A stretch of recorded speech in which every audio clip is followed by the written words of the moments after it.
Hi. Hello. It's been a while since I came back. Oh my god.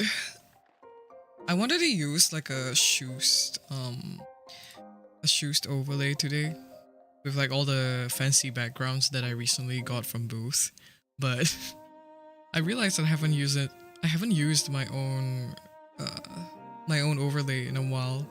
So I'm like, shit, what did I make this for? But yes, hello. Also, I saw a cat dropped by just now. Thank you so much for dropping by, even though you had to sleep. I know it's pretty late over in like the other side of the world, so hopefully that was okay. I've been wanting to stream a little bit earlier, but I've not been able to find a time that works for me specifically when it comes to like streaming at an earlier time if it's not in the morning. So if it's any earlier, like for example, currently it is 10 p.m. right? Every time I set my stream at maybe about 9 p.m, someone somehow will come and disrupt me. So, you know, it's always crowded in the tea house. So this is why we start at 10 p.m. every day. I think I should be able to like add in some morning streams. That is if I am able to wake up. Ugh, I have such a like big trouble waking up early, mostly because I stay up so late. And I don't think I can wake up any earlier or like sleep any earlier, mostly because like I foresee myself playing a lot of Minecraft for the next few days. It's hey guys who play Minecraft with me, what about we make a pact? What about we log on at like 8 a.m. in the morning, build some stuff, and you know, and at about 10 a.m. and then you go to work. What do you think?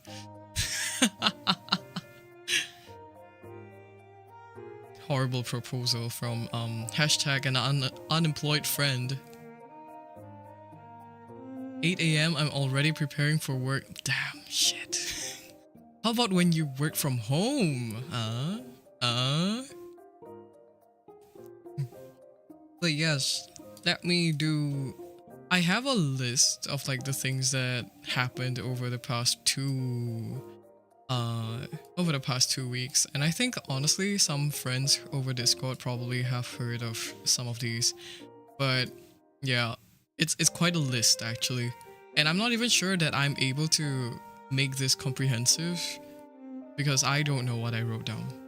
Like, you know, when you're in the moment and you thought that, hey, I'm just thinking that, oh, this would be funny to share, and then I note down something in point form, and it's so vague. Like, there's this one... Wait. Yeah, there's this one, like, point that I just said. I wrote down specifically, haggle, I'm only working here, I'm 25, ma'am, sir. To someone who does not know the context, I'm pretty sure this would sound fucking crazy, but basically, this happened over in Thailand when I went, in the middle of my 2 weeks trip. I went to Thailand for about 4 days. And we were shopping because it's so crowded. God, it's so crowded over there. But also, we went shopping to... There's this mall called like Platinum Mall, and they have a lot of like really cheap clothes. So I went there with my sister, and we went shopping. And I don't know if it's like common to haggle over there because it's already so cheap. I felt bad haggling, but you know, when you come from one Asian country to another, I think it's like it has been like a it has been built in, not built in, like it has been registered to me ever since I was a wee little child that my mom and my sister will just unabashedly haggle whenever they buy clothes, no matter how cheap it is. So we went to a store. It was pretty nice. It was really pretty, like all the clothes. They're more so maybe like Y2K-ish kind of style. And we picked out like a few pieces of clothing. So it was quite a handful. It was like two t-shirts and like another like button up and stuff. So we handed it over to the cashier and my sister started haggling and she was like, "Can you do 250?" And I was like, she's like, "No, I'm only working here. I'm not the boss." Like she had the cashier had this like the saddest look on her face. She's like, "No, please, sir. I work here for a few measly Thai pot." And we went to just like push a little bit. Not me, mostly my sister. She went to push the amount a little bit. It's like, "Can you do maybe 350?" and stuff like that. And it went back and forth, and then after that they agreed on a price. And afterwards my sister was like, "You know what? Let's give it one last push. Can you do this price?" And she straight up looked us in the eye and she was like, I'm 25, sir. I'm 25, ma'am. I don't have this power." Like, I think she was really close to crashing out. So we were like, "Okay, this is fine." It was so painful looking at this. Even when I was younger, like when I was a little kid, I don't really know. I don't know. I'm not. I don't have like the. I don't have the barter in me to ask for a cheaper price. I don't know. I'm a little bit of a cheapskate as well, but like to me, it's like, okay, if it's not worth it, I just won't buy it. You know? Like I would not be bothered to argue. I can stand having not having these clothes, if you get what I mean. But yes, Thailand, that was I think my first time. Oh yeah, that's like my first time in Thailand actually. So I ever since I was younger, I guess like I think I've only ever been fixated with like East Asian countries, my bad. mostly Korea. Mostly Korea and also mostly Japan for like the recent times. So I've never really thought of like, let's go to this other country. I'm not really adventurous. So whatever country I've visited so far is something that has piqued my interest in terms of hobby or just like stuff I've seen over the media. So I've never really known much about other countries. I do go on a family trip of such, they will just drag me along and I'll just be like, "Okay, sure, whatever you eat," and I'll just eat. I'm not very particular about it basically. Ooh. Yeah. But I went to Thailand because my sister wanted to drag me over to get away from whatever is happening. to get away from whatever is happening at home. And she was really nice. She was really sweet when she answered my phone call with embarrassingly me crying, and she was like, Come to Thailand with me. We can have some fun. Do you want to go to the concert that I'm going to?" And she was like, and I was like, "Oh, sure." And this was like a concert that they've been wanting to go for the past few months. So they bought it like 2 months ago, and like for me, immediately like bought the concert ticket maybe about 2 weeks. Yeah, 2 weeks before the concert itself. And just so happens to, because I'm buying like a solo seat, I got a seat like literally right next to them, like three people spaces, three seats away, right beside them. Kinda pog. Hello, hi, Ami. Welcome. Hello, hello. Yeah, so I went to a Beast concert. I'm not sure if you guys know.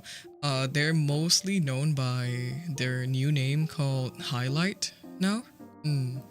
So back then, when I was a wee little pub, uh, I would listen to a lot of their songs, and I would learn all their dances as well. So I was a pretty big fan for a long time.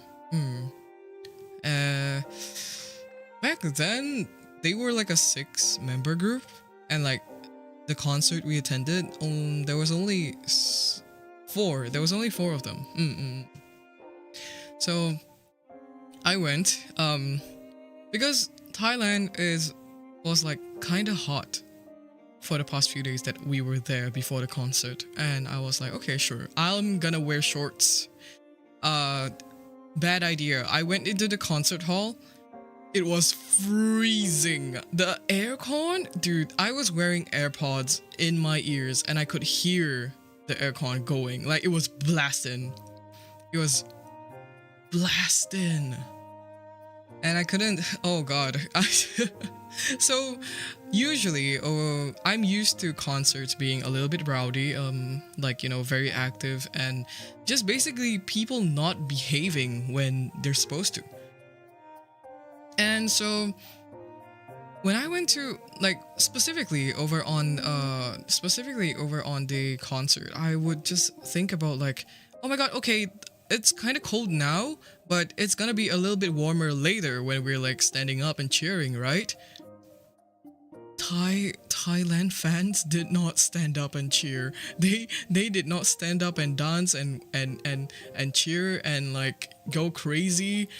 They sat still and behaved, and they were so polite. But at the same time, I was freezing my ass off because I got no movement. Ah! Oh my god, happy affiliate anniversary. Thank you so much, Veria. Thank you so much for dropping by. It just so happens that like I came back on my affiliate anniversary actually. Because I was supposed to stream yesterday. Yeah, yesterday. But I couldn't make it. I was like a bit too tired. I need to eat, by the way. They're having a spot check and I have things to hide. Wait. Spot check and things to hide. Oh my god, good luck. I hope I hope you're not. Okay.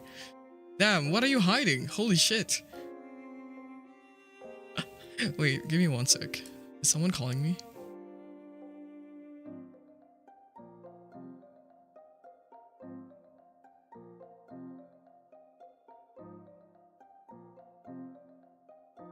I'm not too sure about this. Not too sure if I heard my name or not. If I get doxxed one day because like someone like knocks on my door and calls my name, I will deactivate and disappear forever. Hiding electrical appliances, don't mind me. My mind went somewhere that it's not supposed to, I think. I don't. What kind of electrical appliances? I wonder. Are you guys getting what I'm putting down? It's a kettle. It's a rice cooker. Is it a waffle maker? Or is it something else? Her.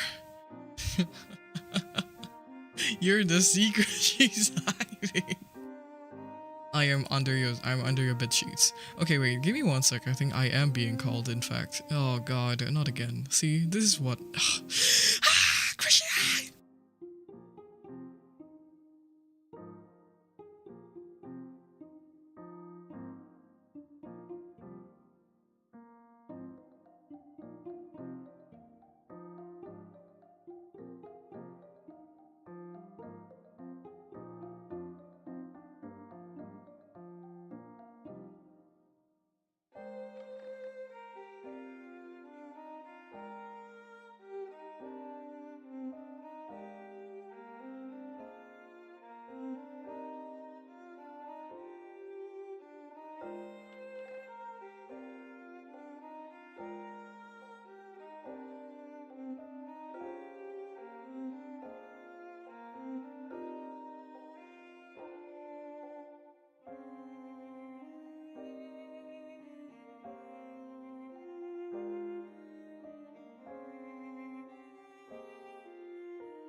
Oh, fucking hell. I am so sorry. Oh, God, this is so annoying, but yeah. I think I'm gonna like need to explain like my kind of situation right now. I mentioned a little bit of what has been happening over on my last stream, I think. Like 2 weeks ago. But I'll elaborate a little bit. Uh sorry, I need to catch up my breath. Just give me a moment. I had to hold my breath. Oh, just in case I get called again. But yes, what happened while I was gone?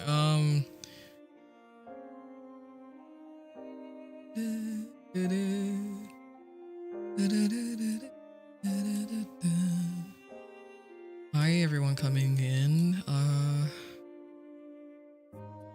my god, giraffes, welcome. It's your first time here. Welcome to the tea house. What tea? Yeah. Kaidu got cunt tea. Okay, serve. Coral got milk tea. Okay, normal. All right, where was I? Where did I leave off previously? Can you guys jog my memory? I don't think I remember, but I was in Thailand. Yes, went to a concert. It was fucking freezing. Went shopping a lot, bought a lot of clothes, came back to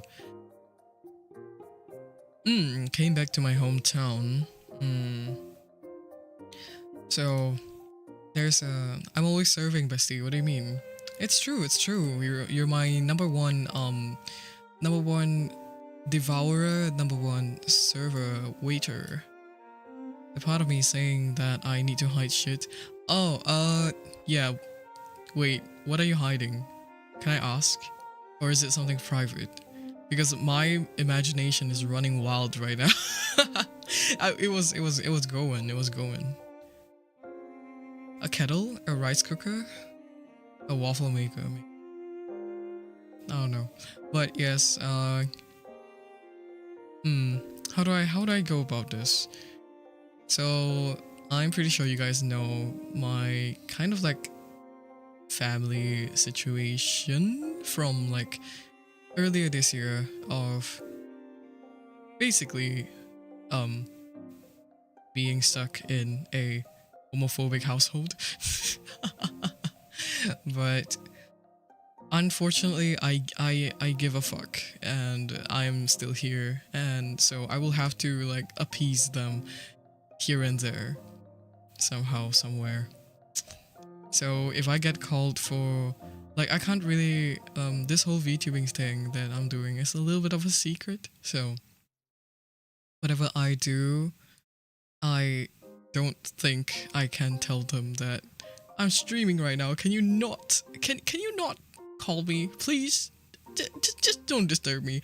Like, what do I and if I'm streaming and like they ask like, can we see where you stream, and they find out I'm an anime man online, oh, I'll die. I'll actually get my head cut off. Oh, crazy. But yeah, I think that's like the biggest caveat, right? That like the persona that I am playing is ideally what I want to be. So this is kind of like escapism for me in a bit. Dang, you've been doing this for years. Yeah, the Asian embarrassment, I know, right? They need me to take care of their reputation in the community so bad. I don't know. It's killing me. Like, what do I gotta do with your reputation, with your friends and the community that you're in, just because like what? One of your children are not quote unquote normal? Understandable, my family would kill me if I became an anime girl / serious. Wait, really? Like just just being anime in general, you think? Yeah, damn. But yeah, I have a little bit of a leeway with how I'm going to navigate this household uh, moving forward, because the thing about the good thing about painfully straight people is that, and like painfully straight traditionalists, they are blind. They are blind to signs of queerness unless it is plastered right in front of their face. So aka, if you are a lesbian and you don't dress and you dress femme, no one can tell that you are lesbian. If you are gay and you dress like manly man, no one can tell that you're gay. So my strategy is to dress like the modern day gay man, which is technically it is pretty like accurate to what I am. And yeah, like that, if I'm gonna be so honest with you, if I were to show my ginya to to my family, I don't think they will know. I don't think they will know what he is. So that is my advantage. My sister is already sussing me for liking to watch streamers. It's mostly because they're concerned with my online activity. Also because they think I am too young, so... Are you too young? I hope not. Shit. A child in chat? Oh my god. Okay, no, I'm joking. But, yeah.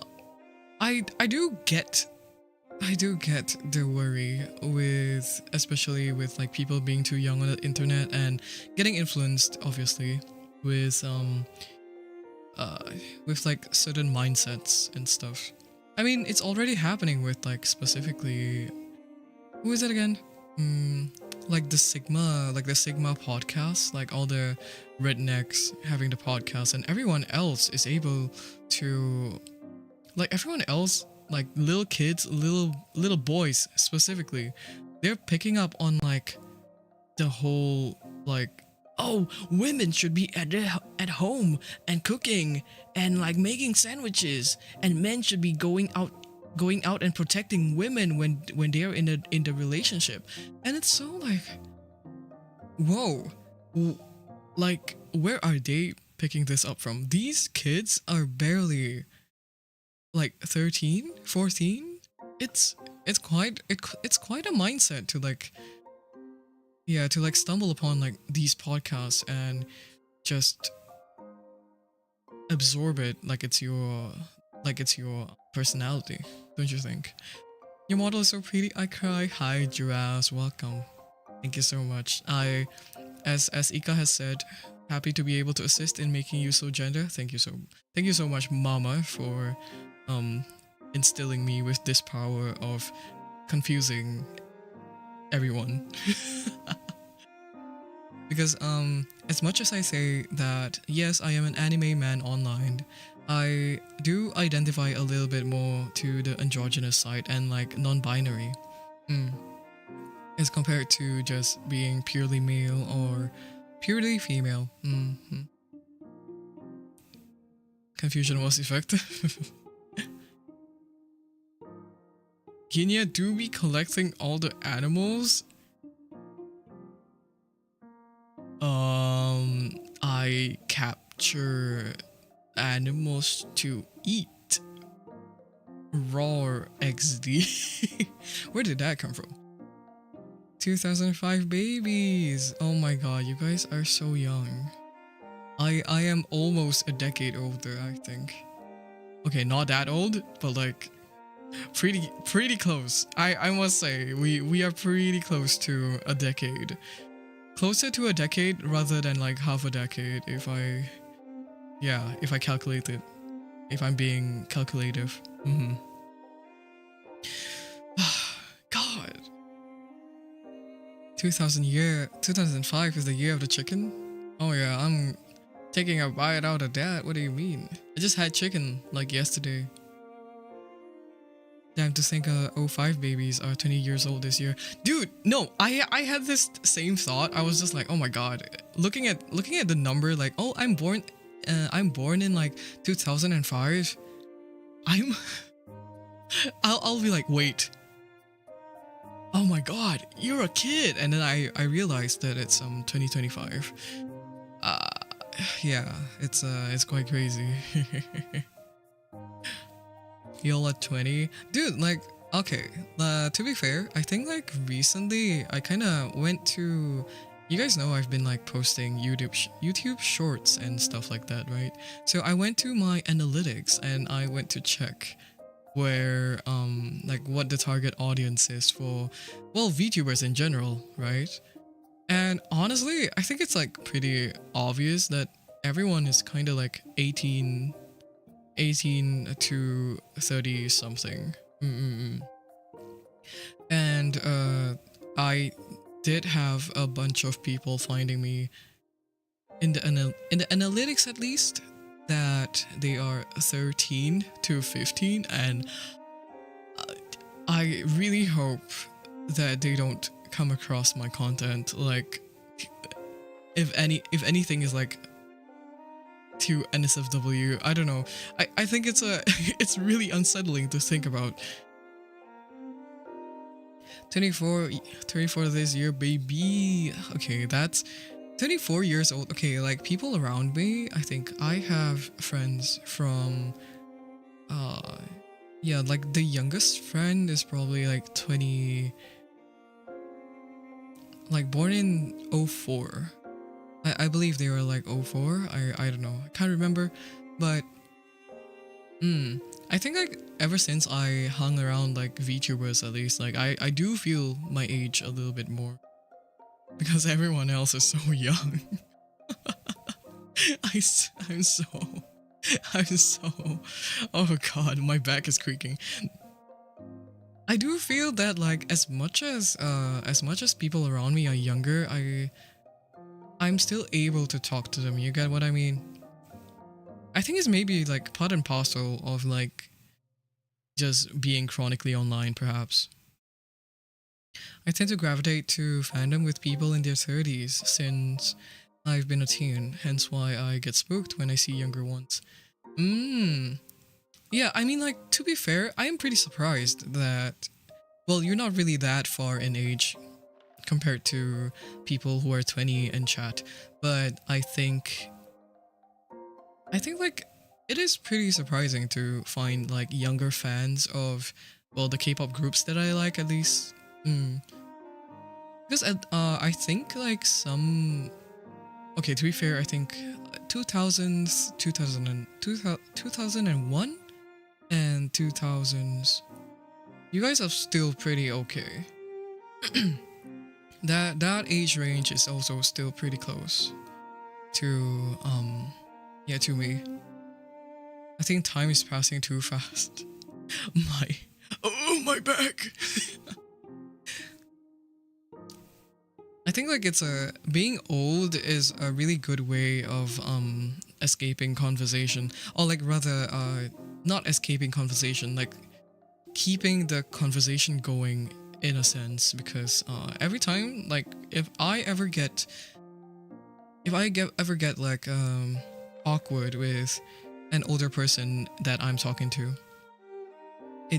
I just tend to like be like, oh my god, you know, recently, like, I feel like I've been getting a bit like older, right? So I feel like my body is collapsing on me, and then they will immediately be like, oh my god, wait, let me get you in on this, and then they recommend like all the medications, and I'll be like, yes, and I'm always like really interested in these things too. So that's kind of how I like navigate really awkward social interactions, specifically on like around like old people, like specifically 50 and above.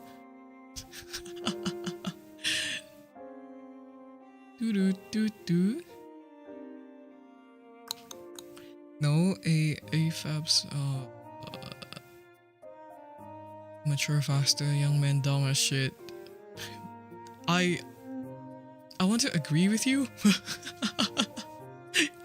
Would that offend people? It's not that we mature faster, we're just held accountable more for our misstep. Well, boys can be boys, as they say. That is true. Well, that can like kind of like constitute to assign like people being assigned female at birth maturing faster, to be fair. Met so many young men in the late 20s who are still dumb as shit, and it scares me. You'll be surprised, okay, not being like, oh my god, not all men, but like, you'll be surprised the amount of people who are stupid in general, whether it's regardless of male and female, when they are like above 25. You will be surprised, I must say. Like for the past few years especially, I think my biggest beef that I had personally was with someone who was nearing their 30s, and she was female. Yeah, she was a full grown ass woman, by the way, and she got scammed, and I told her so, that it was a scam. Wanted to help her, and then she wouldn't let go of her pride. Sorry, I get mad sometimes.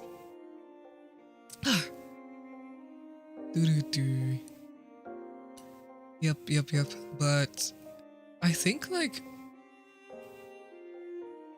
it's just the way society like shaped us, right? That if you are, I think in general,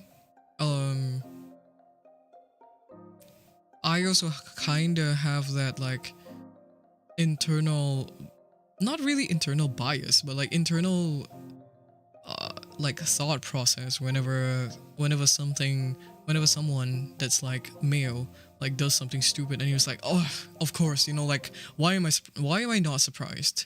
But at the same time, I think the hatred runs a bit deeper when it's like someone who is female specifically. I'm trying to like correct this, obviously, but not hatred, but rather the like resentment is a little bit heavy as well.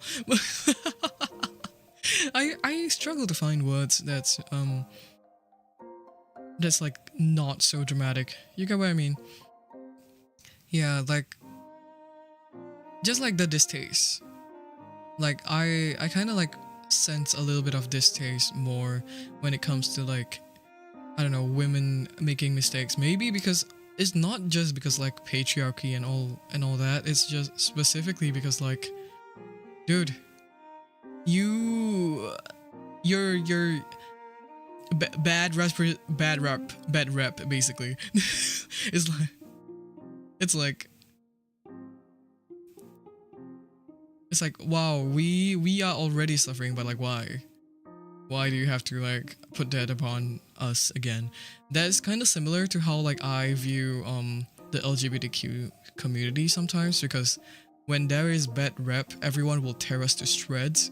But when it comes to like the same straight people doing the same mistakes and they don't get like repercussions, I like sometimes it like blows over my head, and that's bad. It's bad. I've been around men most of my life, and I may be lucky here since they're all like brothers to me, but the worst kind of beef I have are all with women. Yeah, you told me this experience before. I think personally, I view things really equally, but like sometimes I have thoughts that are instilled into me by the patriarchy. So I will have to catch myself. I catch myself a lot, like thinking like, is this fair? Is this fair to like assume of or like, is this fair to think of someone like this when like they've barely done like they've done this, and like other if for example, if does this I can't speak, does the standard apply when it comes to other people? Like, and then I'll like do like some kind of cross comparison and decide. Though sometimes I don't really catch myself. I think the way we deal with issues are very different depending on how we're raised. So, fair enough. I think like depending on what you deem as like a bigger, how do I say this? A bigger problem, like what you deem a bigger problem, may be like different from other people too. So I don't know. I have been told this that I don't really see a lot of things as issues, while like some people may be pointing it out, and it's like explained to me step by step to be able to convince me otherwise. And I'll always just be like, yeah, I mean, I see what you mean, but at the same time, like I guess like I don't really feel the weight of it that much. I am really thankful to have like not, I would say as much as like the family is not very welcoming to LGBTQ ideals and stuff. As much as they don't, I do think that I've been brought up in a very like loving household. So I'm really thankful for that, and I don't really have I have a really steady and stable support system that has helped me through a lot of tough times. So in a sense, I think my trauma load it's not a lot.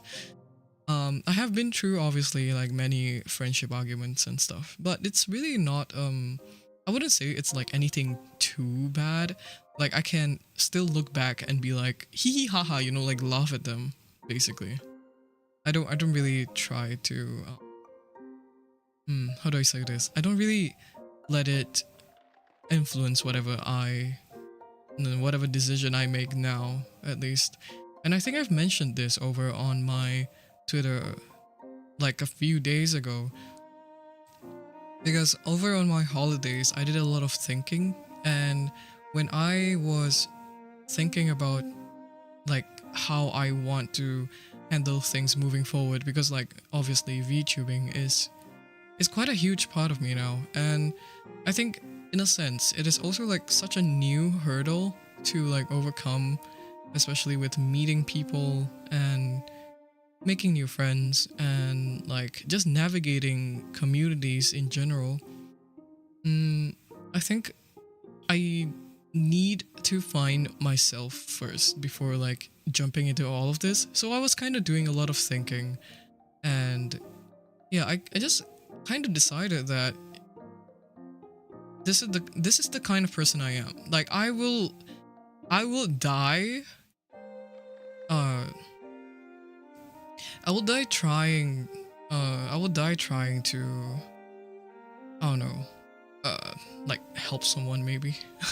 not really helping, but rather like I'd be willing to open my heart to someone who is like not as close as my friends. And I would also be like pretty okay with if by perchance, touch wood, that I get betrayed. I'd obviously be disappointed, but at the same time, I don't think that I'll be that affected. In the long run, at least. Like, obviously, my one worry is getting cancelled, right? and I think I am very much like, it is very much possible for me to get cancelled.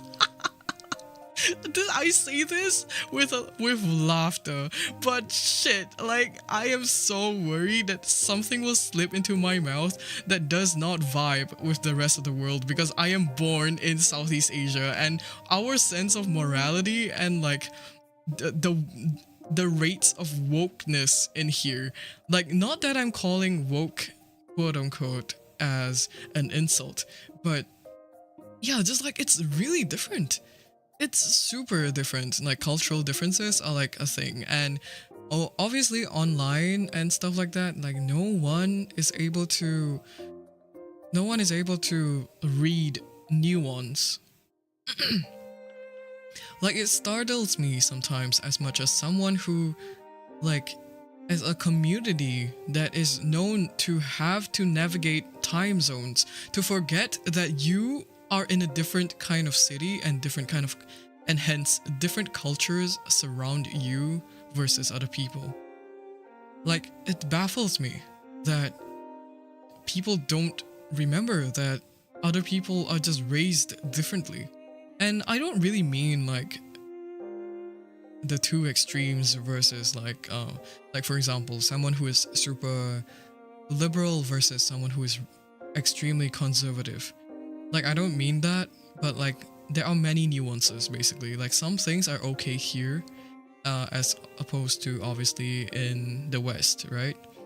And I think you guys know, but for example, I think I went back today. I think like one of this worry of like getting cancelled is mostly because like I go back to my hometown a lot and I realize like how fucking racist they are. And I've tried so hard to not internalize that because I absorbed a lot of things like a sponge, and obviously I don't agree with anything racist that they say, but they will express grievances, and I'll just be there like, I see, I see. I can't really say like, don't say that, you know. And because I come in a situation where I'm also kind of the youngest amongst the people that I am around in my family. So they won't get it because they are all like 30 and like nearing 40s. I can't be teaching like I guess like new cultures and stuff like that. I have been I'd say I have been exposed to these like casually racist remarks from way back when I was younger, but never really picked them up obviously because I studied overseas, and I don't really want to say that. I don't really want to say that like, oh my god, like people in my hometown are so stupid. No, they're just raised differently, and it's just still very traditional there. Wow, the racist SLC is so normal. It is. Unfortunately, I don't want to be like, oh, whoa. Speaking of racist, the straight men here always say the N-word as like a normal thing to say to each other, and when I try to like say to them that they're making racial slurs, they just brush them off and make the excuse that we're not saying it to a black person, so it's not racist. I had to cut off so many people because they're stupid sometimes. Dude, I feel you so hard on this. Unfortunately, like, I don't know, like the N-word is thankfully not really used around me much. Thank God. Thank fucking God. But like they use a lot of words, let me think. Like they list a lot of stereotypes basically. So it's like well, it's really horrid, so I won't really list them down, but they're mostly like leaning into stereotypes. So a lot of the opinions they have are like, oh, but like these people are like this, so I won't really I don't really like them to be like around me. And you know, it's like those kind of things. To be honest, me and my friends are slightly racist towards each other.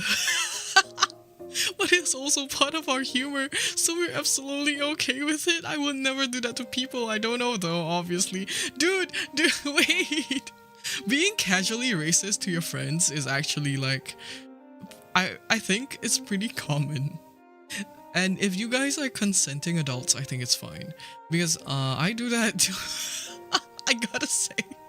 Like, okay, I think you guys have heard a few weeks ago I mentioned I have a partner, right? So we are we're casually racist to each other too.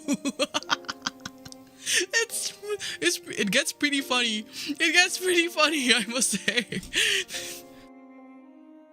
Oh god, oh god, oh god. Wait. Let me. I've been standing. Oh my god, my back. Oh. Wait, you have a partner? Yes, I do. I think I mentioned it, like as a offhand comment. When was it again? Like, I forgot what stream it was, honestly. But yeah, I have a partner. I am pretty open about her within friends, obviously. But it's been, I've had a partner for a while, so I think I can like fill you guys in with this stream, if not anything. Mm, I have a partner and we've been together for about, let me think. Shit. Oh my god. We lost track. Maybe like 6 to 7 years ish. Oh my god. Like, god. You don't mention. I have mentioned this. I remember, but it was like way like some passing comment. Yeah. But yes, I do have a partner, and they know that I'm doing VTubing, and I'm also, we support each other in our endeavors, basically. Okay, you mentioned it while I'm not here yet. Then, oh, maybe, I don't know. I don't really remember, but yes. So all these things, like for example, let me think. Like, the stuff I do as VTubing, like the parasocial baiting and stuff. They are kind of like it's kind of like RP, and they get the concept as well. And in a sense as well, they are also a public figure. They're kind of like they're a performer in a sense, and they have fans. And recently, one of their fans kind of became like a little bit crazy over them, and I was just they showed like a screenshot to me, and I was laughing my ass off.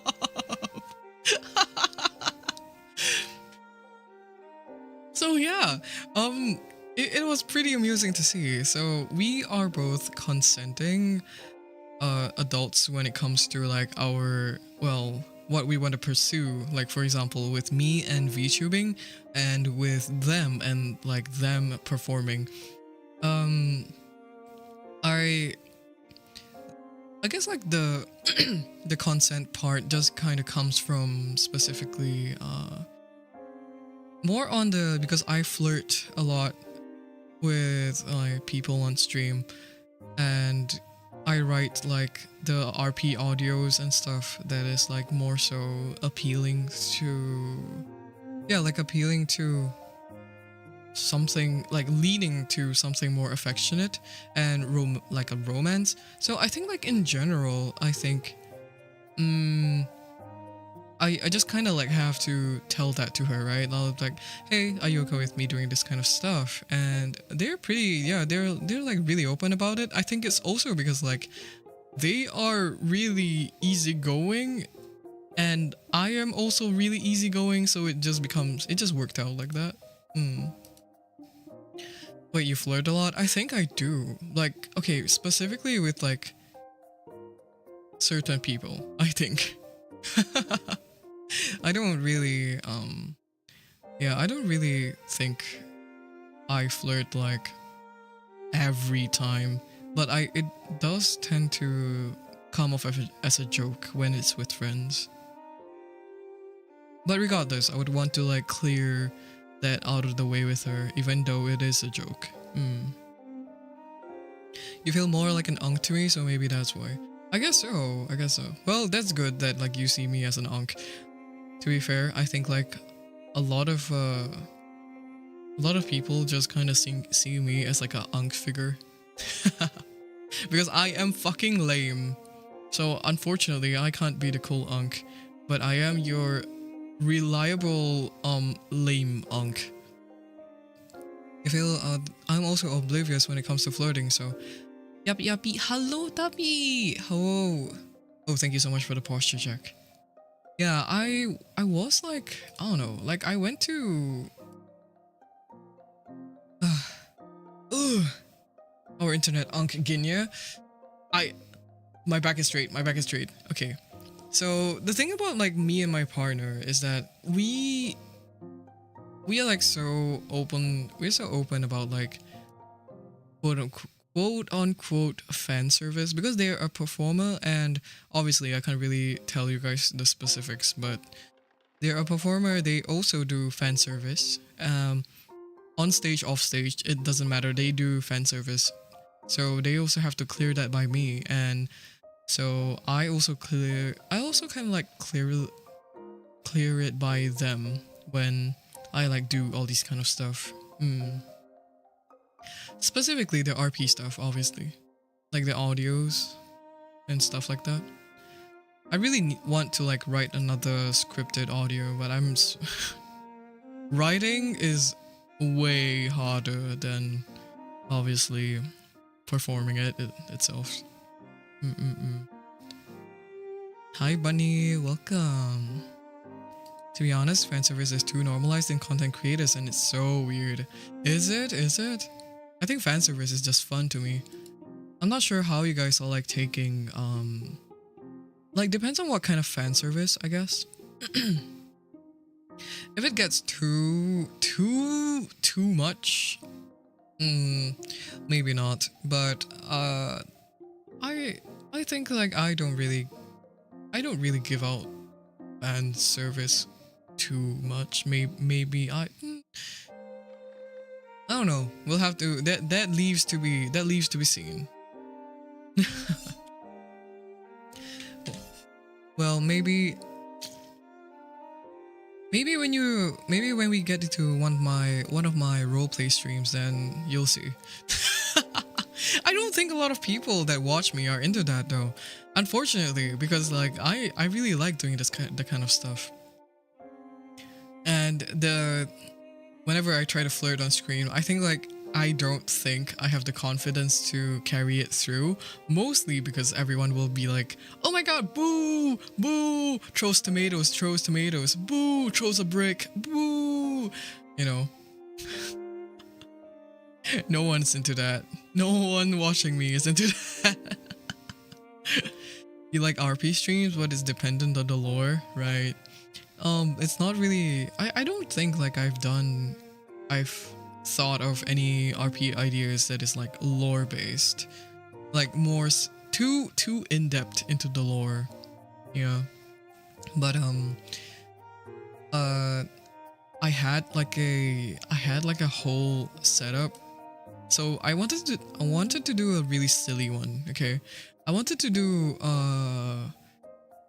like, if you guys saw a really brief glance of like my schedule that I had planned for specifically this week that got cancelled because I'm a bit too tired to carry everything out. I actually had like a RP stream supposedly tomorrow, I think. Just so happens I don't think I am prepped for it, so we'll skip it out. But it is not lore based. It is mostly like POV. You're doing work in the library and like I am accompanying you. But my idea was like, you are doing work and I am reading BL. So I don't think that's kind of like RP in the slightest. I will actually be reading BL and I'll be like, oh my god, look at this. I think that would be really fun though. I think that would be really fun. It's like, oh my god, look at this. They are fucking. And then I'll be like, oh my god, this is the 10th chapter. Why are you still not confessing? Oh my god. Use that up as my studying ASMR. Yeah, I'll be like, hey, look at this chapter. Oh shit, wait, you haven't finished your work. Okay, no, I can't do this. then like every if we do like what is that technique called again? The one that goes like 20 minutes of study and like 10 minutes break or something like that.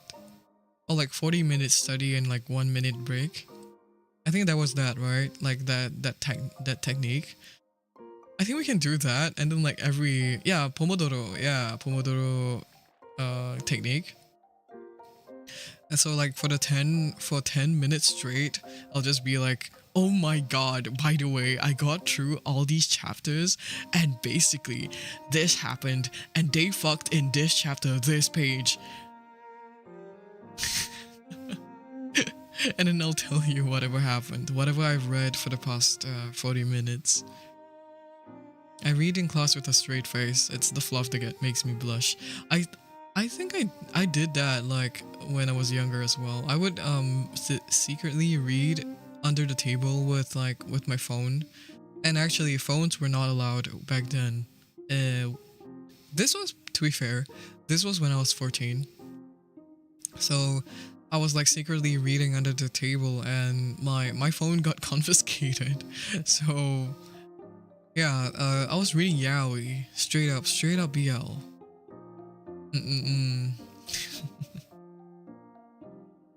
I got my phone confiscated. Yep, 14. Yep. When phones used to be small enough to fit into the pencil case. Did my phone fit in my pencil case? Well, I did have a pretty big pencil case that I kind of tried to like hide my stuff. I tried to hide my stuff in there. To be fair, I opened my Twitter in public and I follow a lot of NSFW stuff on main.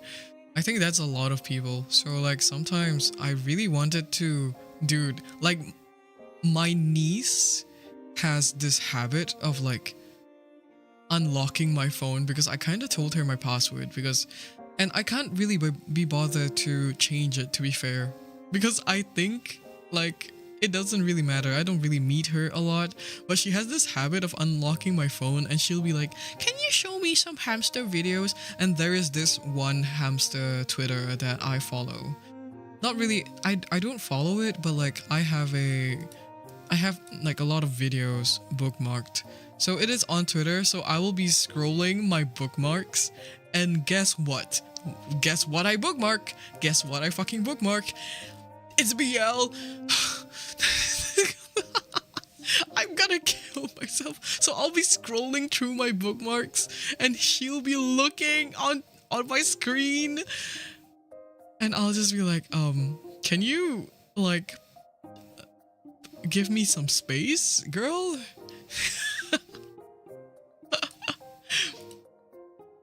Dude, she is not she's not a youngest niece. She is like 10 years old, so she kind of like she is old enough to get context, and that is the most dangerous part. Yeah, this niece is really funny though. Like the other day, I think like I went when I was at home and she was around too. She has a hamster, so she loves hamsters. But she has a hamster and she kind of like tends to take it out of the cage to pet sometimes.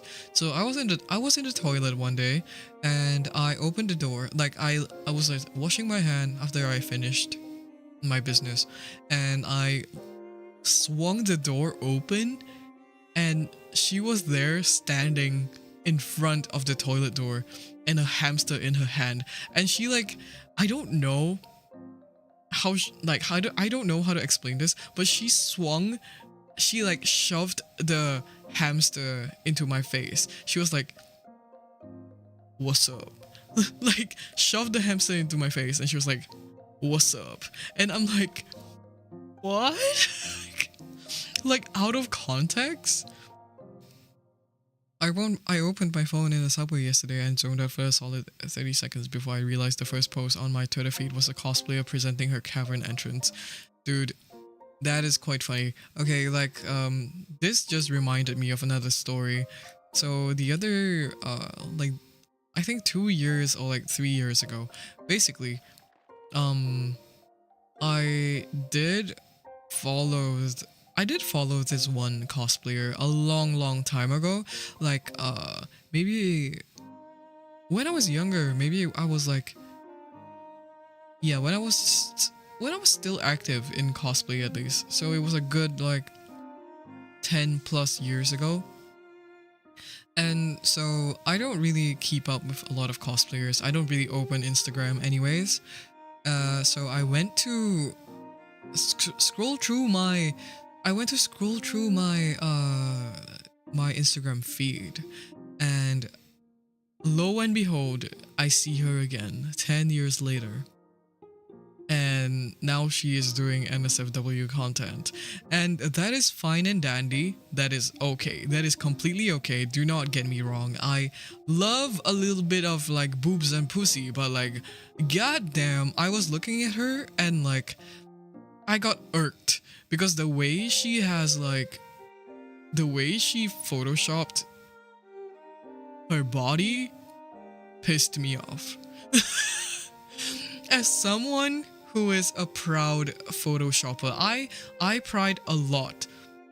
I pride myself a lot with photoshopping people's faces. I am a master, by the way, of that. And people get imposter syndrome when I do that because I do it so naturally and I'm really good at it, by the way. So I take a lot of care when I Photoshop my photos, at least like just make it look natural.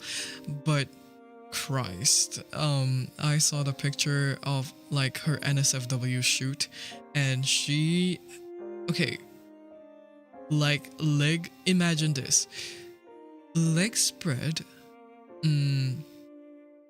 there is a thong, there is only a thong that is like covering her nether regions, and she photoshopped like basically like her pussy is gone. Like it does not exist. There is no hint of it. She's Barbie. I know who this is. Stop, don't. You know, I feel so bad saying this because back then when like 10 years ago I followed her because I thought that, oh my god, she's so cute. She did a lot of like idol cosplay, like female idol cosplays. So I followed her and I was like, oh my gosh, she's so cute. And then like boom, 10 years later she becomes like super famous and I'm like, oh my god, good for you. And then I saw the pictures and I'm like,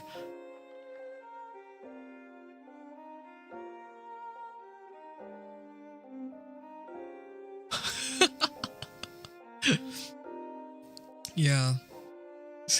So there, yeah. Oh my god, my head hurts from laughing.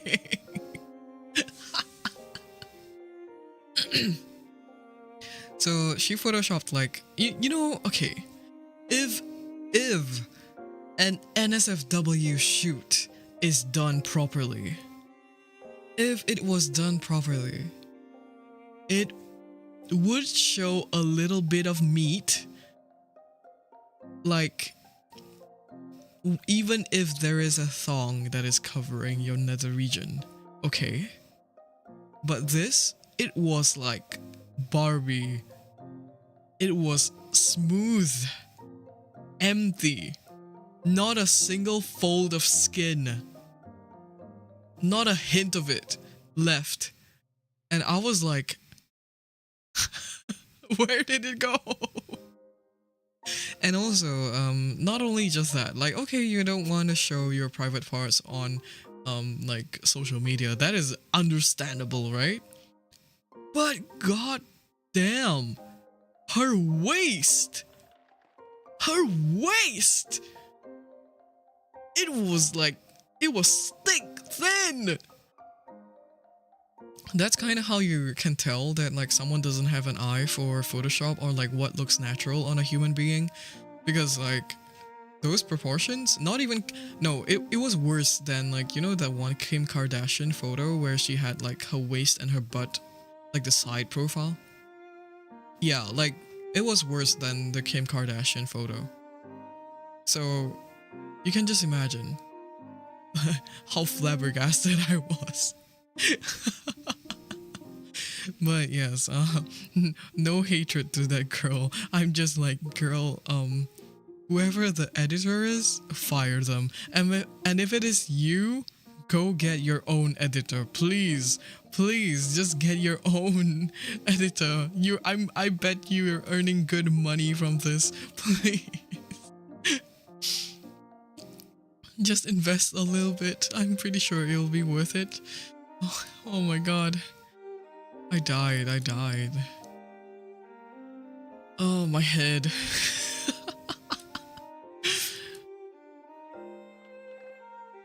Oh, my head hurts like it's like it's been aching the whole day because I went for a little bit of a massage kind of thing. Oh god. I think I need like some kind of balm to soothe it a bit. One of the sweetest get help that I've heard. Dude, I am truly rooting for her, but I really hope that she gets the help she needs to improve her content, because this can't be it, guys. This can't be it. Oh my god. Yeah, so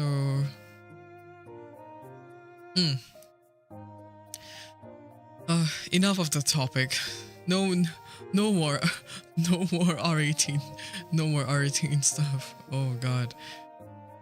I brought it upon myself. But yes. All these, okay, to be fair, like I think R18 stuff, I just have a really picky eye for it, because I personally am a big fan of gravure. Like bikini or like Playboy shoots. I think those, like, they are done so gorgeous. They are so gorgeous, and a lot of people, they're not able to like capture the kind of like sensuality that is often captured in like magazine gravure shoots. And obviously, right? It's like not really. It's not because they're not professional, because you can achieve a sexy photo without being a professional. You just need to know your angles. You need to know your angles, and you need to get a photographer that knows your angles. For those of you who don't know, obviously, I don't really fill this in a lot, but I am a photographer, and I prefer shooting humans, like portrait photo shoots. I shoot people. I shoot mostly like F&B stuff, obviously, like drinks and food and stuff. So I do have experience with like directing people and finding angles that work, basically.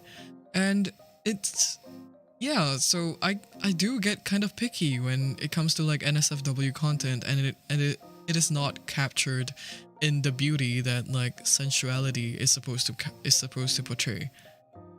I am a tasteful man.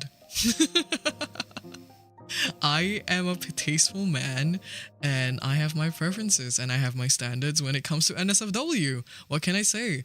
So that's why I kind of tend to like pick and choose as well with like Korean manhwa that don't really draw NSFW a certain way that I like. I think I focus a lot on like expression and like just like the feeling it evokes, you know, like that kind of thing. Photographer gang, oh my god, photographer gang. Yeah, I have stopped photographing people for a while, a few months, you know. Just a little bit of a break because I've been going through shit in this household. But I do it like professionally for my workplace and stuff. So I know a thing or two, you know, like I'm not stupid. Yeah. Ginya's photographer, I benefits the comms he gets, actually. Dude, but that it hurts. It hurts when I get too picky though. But that's also kind of why like I take a long time to like commission someone, because I have an image in my mind and I need to like get it out of my head, you know? And unfortunately, that kind of like it depends on your working style. For Ika who likes really specific instructions, I think I work well with Ika because of that. But I think I have been told many a time, or rather like in previous workplaces, that when you're a bit too specific with like your art direction and like generally your direction in like your creative direction, I think like some of my colleagues have been really like ass about it. Like they have told us that like, oh, like why do you not give us the freedom to think for ourselves? And I'll just be like, I mean, but like, you know, like, but this is my job. God, but yes, I think like photography has helped me a lot with just composition in general, and just being a bit more, it is a really easy way to express yourself. There's one thing, you just need to get your hands on a camera, and I know that is obviously easier said than done, but well, nowadays secondhand stuff is like really common anyway.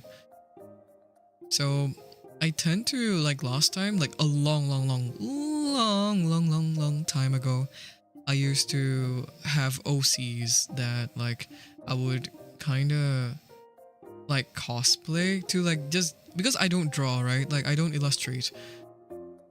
I would cosplay the OCs in my head, and like I would like photograph myself with it. Like it is really hard to set up though. So but I would direct like shoots for them as well. It was really fun. It's good to be specific, but being vague is fine too. Decisiveness is a catch. It is true, that is me. I want too many things at once sometimes. Oh, that's so nice. Yeah, like shooting myself kind of like helped me with self-confidence. I think everyone deserves to be beautiful, at least. There was this one conversation I had with a colleague once that made me like a little bit, I don't know, like it kind of questioned my values, I guess, a bit. But he was saying like, because he knows that like I prefer women, and he was like asking, what kind of women do you like? And I was like, I don't know, like, to me all women are beautiful. And he straight up was like, don't lie to me, I don't, like, not all women are beautiful. And I'm like, well, no, but like all women are beautiful if they want to be, you know? And I don't know, like to me, I have the confidence. Like this is my one like flex basically, that I personally have the confidence to bring out the beauty in every single woman that I meet, that I shoot. And I am really proud of it. Like in terms of direction and stuff. So this is like my my one-way riz in a sense. I get a bit embarrassed talking about it, but like damn, women are so good. Women are great to photograph, and I love directing them. I love when photogs take direction costs. As a former cosplayer, posing is a huge challenge, especially since there's only 3 default poses in my head. I had one photog who straight up just kept asking what's next, and I'm like, I don't know, man. No, dude, like I know that's actually part of your job as a photographer, is to know how to pose people, because honestly, like, you as the person who are cosplaying, you cannot tell what you look like in the camera, and you might think that you are making the most fire pose, but maybe your back is not straight, you know? Like you need someone to tell you that. You need to adjust things from, especially when the lens is like, how do I explain this? There are some lenses like are wide lens, right? So basically you kind of need to adjust like the pose by the way that the lens captures you. So like closer lenses like 50 mm or like 35 mm, you don't really need to like change the pose that much. But like when it comes to 18 and you want like a dramatic effect, you kind of need to like trick the lens a little bit. Oh wait, no, well rather actually like 50 to 35 mm is like almost you kind of need to be a bit more dynamic in terms of like maybe the angles that you take. But 18 mm, like something that's a bit wider, it kind of tends to be naturally dynamic. So you need your pose to be able to take up like a majority of the screen because it is wide. So you need to like outstretched arms, or like you need to change the angle of your arms, and like maybe a little bit of a flip of the cape, or like extending your like leg over to the right a little bit. You know, those little things. Little things matter. Mm-hmm.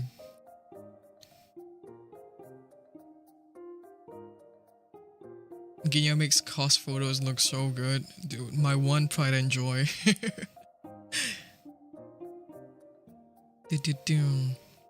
Yo, some of the photos that I thought would look good turn out diabolical. Dude, me. You know, like the biggest challenge, obviously, when I was still avidly shooting myself, is that I can't see the viewfinder.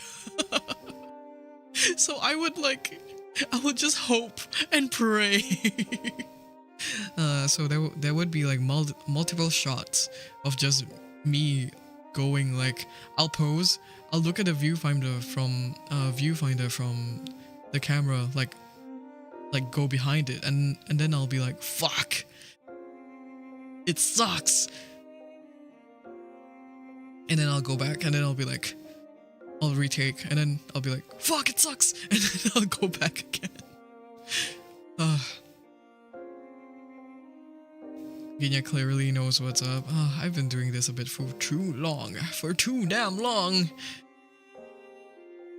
I'm most comfortable in a shoot with Ginya, not your generic con photos.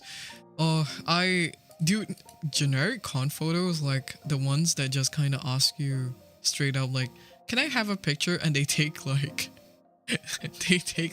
one shot. They just like, thank you, and then they leave, and I'll be like, that's gonna look fucking horrible.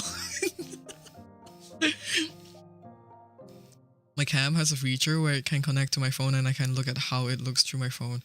Oh yeah, this the one that I was using to shoot myself back then, it was a long time ago, right? So it was a DSLR, like a fully manual DSLR. So there was like nothing of the sort, I think. Or at least I would need some kind of like extension to like attach to, you know, like the top attachment part of the DSLR to connect to the phone. Some of the photogs never gave me their social, so I never saw some photos of my cosplay. And I'm worried that on the internet there's just super fugly pictures of my cosplay out there. That is very fair. I think, honestly, I have lost count of like just being randomly tagged and then just me like glancing over it, and I'm like, let's not see that again. Let's not see that again. And then I just like untag myself. I feel so mean. I feel so mean. I know, like they like, bless their heart. I know they're not really picky with like specifically photography. I think they're just really excited to meet the character that you're cosplaying, right? But I could not look at myself.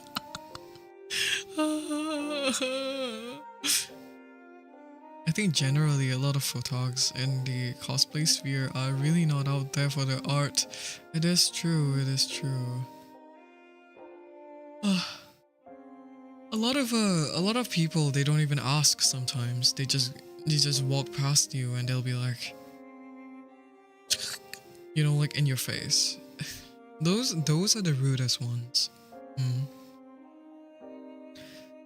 There was one time, I think, the only time that I ever cosplayed a girl. I felt so uncomfortable because I think, and this was okay. This was like a gag to me. Okay, this was a joke, but I really enjoyed the character. I'm not sure if you guys know like Cinderella girls. They have this one character called Kaide. She is a gorgeous woman, but I cosplayed her and I was like, oh, I do not like that. But I went anyway. I went to the con and I had a lot of fun with friends. But yeah, just noticing the amount of just very different kind of people that approach you compared to obviously people who approach you when you're cosplaying like sports anime or like BL.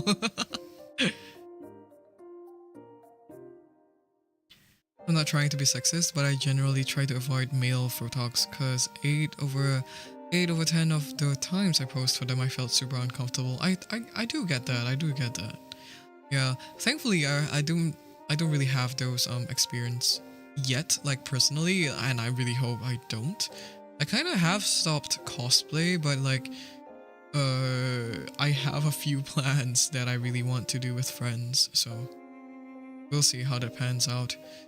It's a bit of a hurdle to kind of do that secretly because I think the people in my house, they're not really very approving of cosplay in general now with like how things have panned out. Because just for those who are not filled in, I think I can like update this a little bit. But there has been developments since the last time that I was being confronted about my orientation, right? And I was telling my parents that, hey, actually I'm like LGBT, I'm queer. And they were like not very accepting of it, and they fully blame cosplay for it because they truly thought that because I had the freedom to explore being a male character, that they were like, oh, this is the influence that like cosplay has put upon you. And I'm just like, dude, I was queer before this. I was queer. I was queer when I was 13 actually. Like, and then 3 years later, I started cosplay. It's been a hot minute, dude. The way my parents blamed the pandemic of me coming out as gay, dude. And like, yeah, I just kept on trying to have a conversation, and I'm just telling them like, I don't think anything that I'm feeling right now of being queer is like is because of an influence from people around me or an influence from the hobbies that I take up. Because honestly, like, I kissed a girl and I liked it when I was 14. What do I gotta say? What do I gotta say? Do I have to ring up my like secondary school friends and be like, hey guys, can you verify? Like, what do I gotta say? Oh my god, like literally I've had classmates be homophobic to me just because I said like, oh my god, this girl is cute. God. E-gods. Ginya is LGBT patient 0, but a tiger family thinks he's the one who got influenced, right? Like a few, like I think this was like last week. Yeah, I went out with the bunch of Zoo and Ika and everything, and I had like a lot of reflection going on in my brain where like, well, of like my father's words, obviously, of like, oh, being queer is bad, like why are you being influenced to do this? And I'm just here like, did I really get influenced? And then I went out with Zoo and I went out with like Ika, and I like Ika Tapi, and I was just like there like, I am dressed like a man. amongst all these women, amongst all these femme dressing people. And I'm just like, dude, I'm literally like the case study of being queer in that group. Like, no one around me is influencing me to think this way. It is truly if anything, I brought more queerness into the people of my life more than everyone else has around me. I'm gonna be so real with you. Like, I have a cousin who, if I did not show him a yaoi fanfic back then when I was like 10 years ago, he would not have a boyfriend now. Like, are you fucking kidding me? I am yeah, I'm the one spreading the gay agenda. Fuck. God. So yeah, I just had like a lot of, you know, the whole mindfuckery of it all going on in my head. So now that you guys have like a little bit of a context of that, so the reason why recently I've been like a little struggling a bit with like my streams and stuff is because I also don't really want to I don't want to, how do I say this? I don't want to give my parents any way of saying that like, oh, you are distancing yourself away from us, and hence we want to tighten our security around you because you have already strayed away from the from the right path. And I'm just like, that is a possibility, and I do not want to give them that. So in a way, I'm also kind of like trying to appease them from like saying any of those things. And so I've been like trying to find ways to like stream a bit more discreetly. Like, I don't want them to catch wind of like quote unquote my new hobby and like potentially just like telling me that there is like, oh, this is your, you know, every single hobby that I've ever taken up, they've always just been like, how do you monetize this? And I'm just like, I don't. This is not like I don't plan to like get famous off of this, you know? Like, the Asian parent thing it runs deep in my household. And if I'm not like blowing up or anything, I don't think I should tell them that, you know? Like, I feel a little bit pathetic if I tell them that like, hey, I am a VTuber, and it's like, what, they're looking at my numbers and it's like I'm just chilling. I'm just a chill guy. It doesn't really have to I don't really have to have like big numbers like 100k or something. It doesn't really matter that much to me.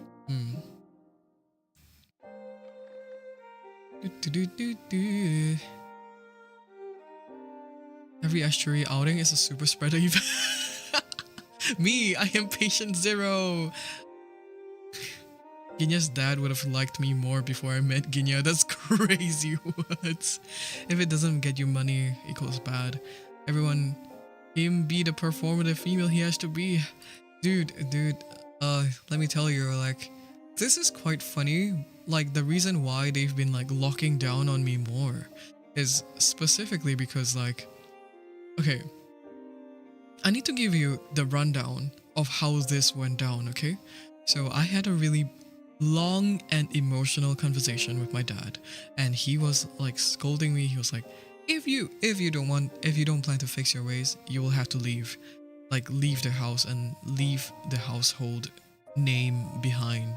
And I was really willing, by the way. Like, I was telling him, like, I'm a real hardhead. Like, I am super stubborn, and I wonder where that came from, you know? I wonder where that comes from. Yeah, Dad, where did that come from, huh? So I went to look at his face, and I was like, okay, you want me to leave? Sure. When? I'll go and prep. And then he changed the topic. He had to change the topic. So he has the thing when, like, whenever I challenge his beliefs and whenever I challenge anything he says, basically, he just changes the topic, and suddenly it's like a different conversation. So he said, "You will have to leave if you don't plan to change your ways." And I said, like, "Okay, when? You can give me time to prep and I'll think about it." And he changed the topic immediately. So yada yada yada. I tried to tell him, like, "Oh, I really have been queer since I was younger." And he was like, and I told him, and I have asked you about this conversation topic before. And he was like, "No, I have never heard of such a thing." And I was like, "No, I clearly remember that I told you and you scolded me for it." So my mom was there and she was like, "So if you got scolded for it, why did you still do it anyway?" And I'm just like, dude, I was a kid. Like, I was barely I think I was 14 at the point of time. And as a kid, obviously, you believe that someday, somewhere, that your parents will accept you for who you are. And you hope that time will change them to be a little bit more open about this kind of things. So obviously I just kept it as a secret, and I'm like, you know what? Maybe I'll try next time. I'll try, like, in like another 10 years. And true enough, I did have like inklings of them being like, "You know what? As long as you're happy, it's fine." But clearly that was not the case. So yeah, they had this whole thing where they were like, I told them that obviously I wished that you guys would accept me for who I am. And so they were like, how could I be happily accepting that my daughter is queer, like a lesbian? And I'm like, I don't know, like, dude, I was 14. The fuck? So yeah, I just like went ahead and be like, you know what, I'll think about it. And then I left. Like, I was like, I set my boundaries down. I was like, we're not gonna talk about this today. And I set my boundaries down. I left, went back up and joined a VC. I joined a VC with Zatsu, Tapi, and Ika. So in these times, I'm like forever really like thankful for my friends, because they get me. And like Ran as well, I think, get me, because like I think Ran is like my sister in arms in terms of like horrible Asian parent hashtag. But yeah, when I went into the VC and I was like kind of sobbing a little bit, yeah, I was just like contemplating on like how to obviously settle my finances, in terms of like, if I were to leave home, how much would I have, and like how possible would it be to survive, right? So I got a call from my sister literally like a few minutes later, and she called me. She was like, "Are you okay?" She's like, "You fought again?" Because I believe my father actually went to like text her, because okay, my sister plays like a mediator in the family, and she is the one that is gonna like suffer the most whenever like my parents fight. So it's like, if my parents fight, just like 5 minutes later she will get a slew of messages from both of them separately. So they are ranting to her separately. So she was just checking out on me, and she was just like, "Oh, are you okay?" And this is when the Thailand trip came to be, because she wanted to get me far, far away from my parents. Like, my siblings are truly my biggest fighters, by the way. They are like, I'll get to it later, but they are truly like, oh god, like I nearly cried in front of them, and I never cry in front of my siblings before.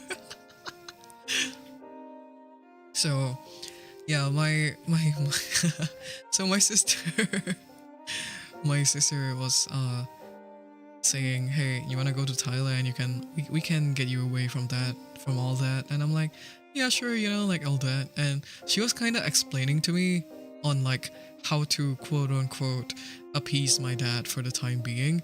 And basically this is the gag of it all, and it's hilarious, by the way. And she was like, you know I think you should be a little bit more put together. Just like a little bit more, like fix your hair, fix your skin, and I think he'll be happier. Like he won't bother you too much. And I'm just like, wait, he's calling me ugly.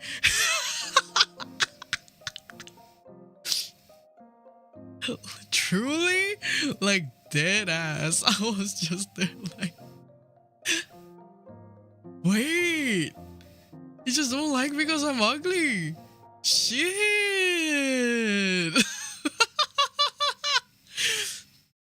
It's like, I'm like, dang.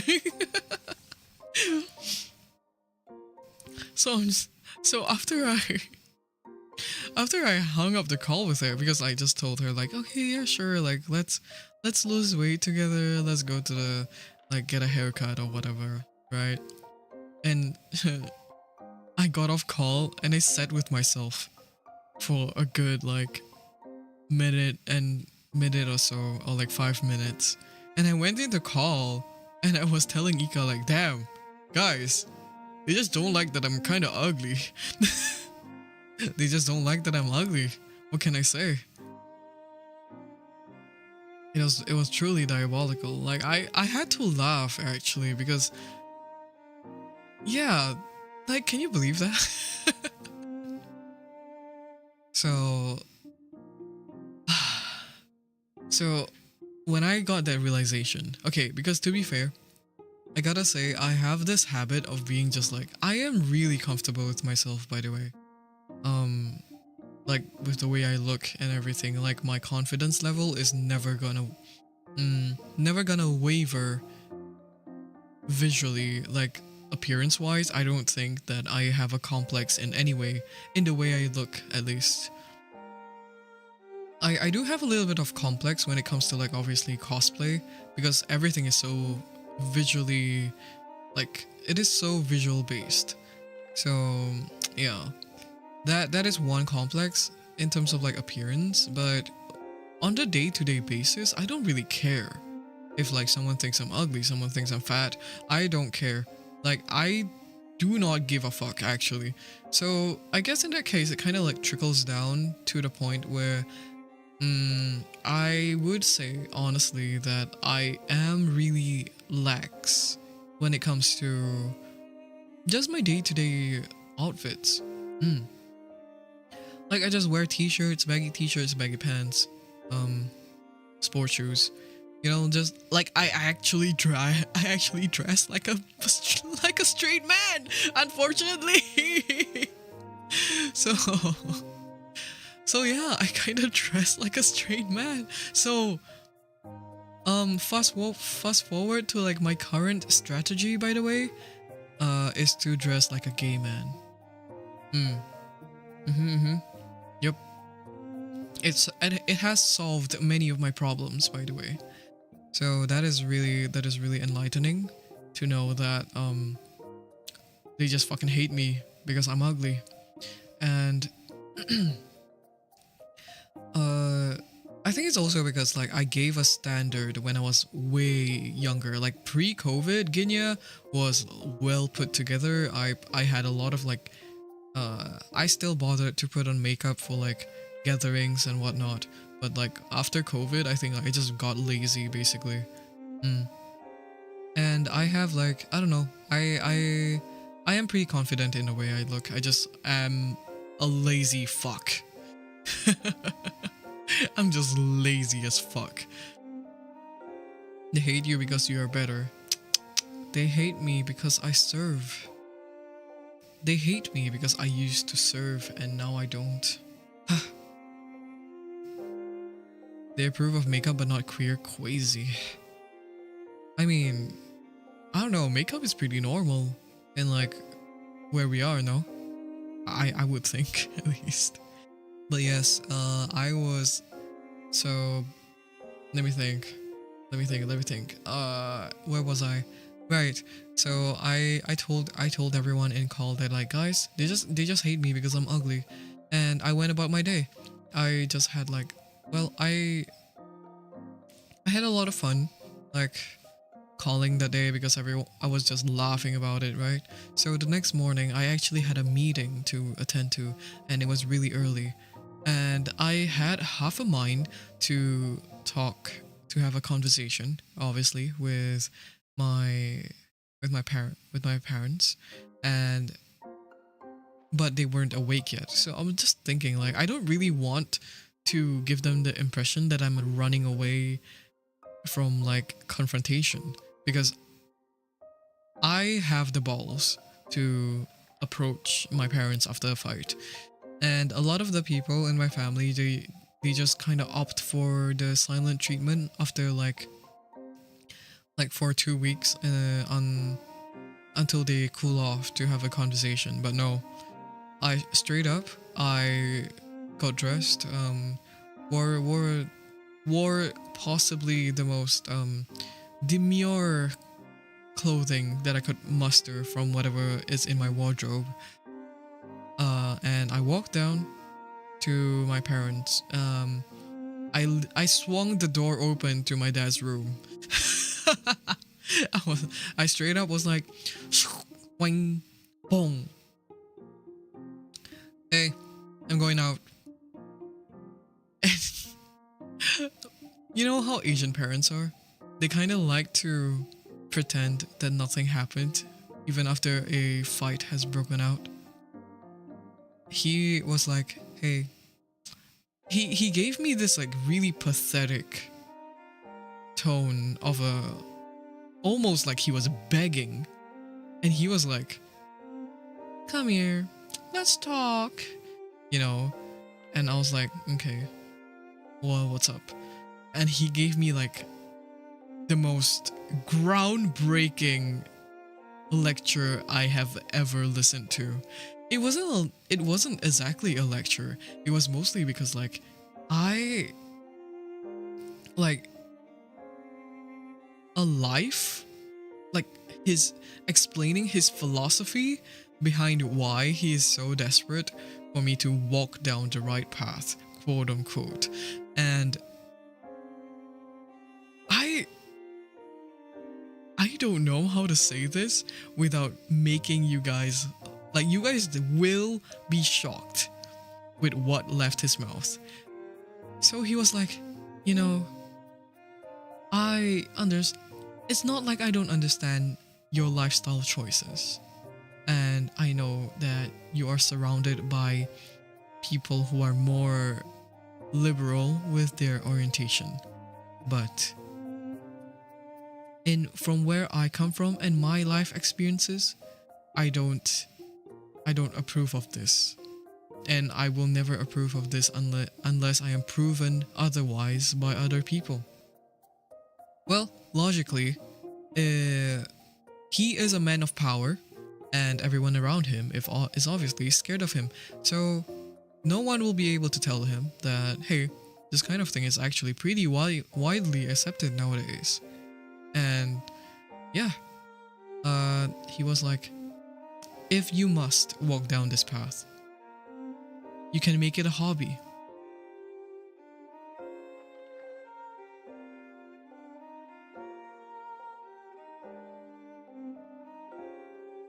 A hobby, he said.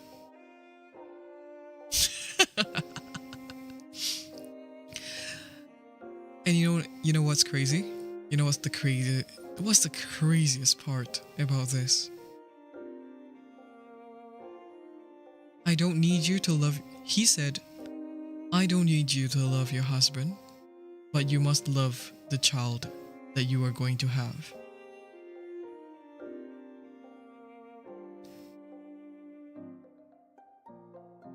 What am I listening to right now? That was the exact thought that I had in my head. that was the thought that I had in my head. What am I listening to right now? Is this real?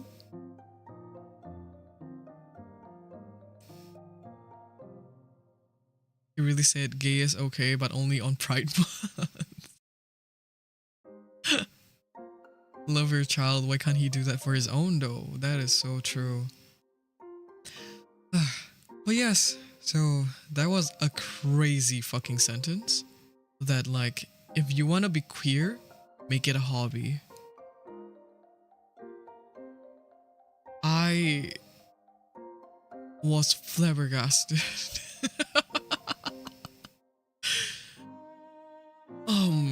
Yeah, I was flabbergasted by that.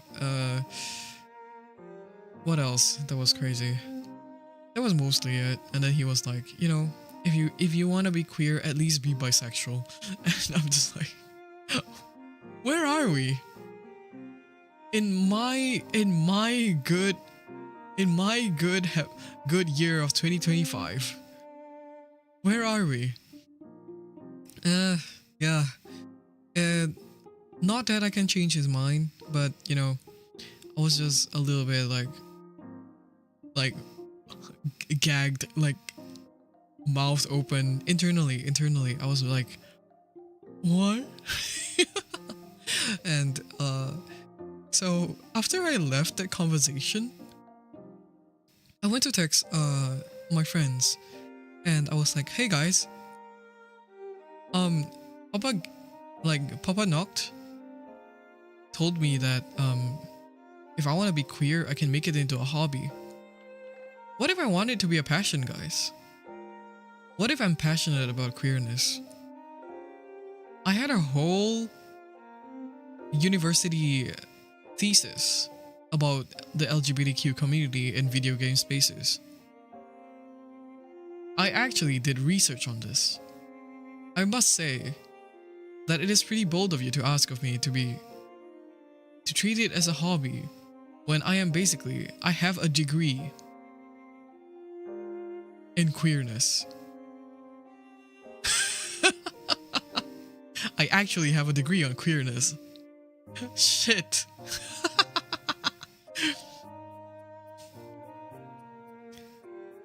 So yeah, that's how it went. And and Ika had this joke. It was pretty funny. Like, oh, hello Ryanair, welcome. Hi everyone. Welcome to the tea house. My name is Ginya. And I hope you enjoy your stay. I usually stream a lot of just chatting, comfy games, as well as some FPS, aka Overwatch. And also Final Fantasy 14 if you guys are a warrior of light. Please reveal yourselves. But yes, today we're chatting just a little bit before I like go into the Minecrafts. I don't know, will I go into the Minecrafts? Who knows? But yeah, what were you streaming, Ryan? How was stream? Happy affiliate anniversary, thank you. I actually kind of forgot that it was my anniversary yesterday, and Twitch told me, and I was like, oh wait, that coincides really nicely with like my coming back date. I was supposed to have this stream yesterday, and basically I had to shift it to today because I lack sleep. Like for the past 2 days, I have a shared hour of like 8 hours, shared 8 hours of sleep for the past 2 days. Yeah. Oh, thank you so much for the hydrate. Wait, actually, I need this.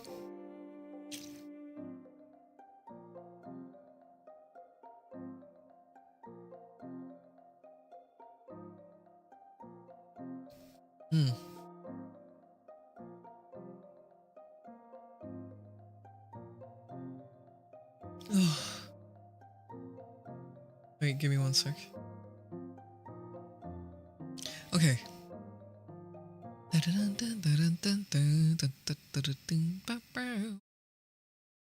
Yeah, what were you streaming just now? Did I see you streaming just now? I don't know. I can't really remember. I didn't check Twitch before this. I guess.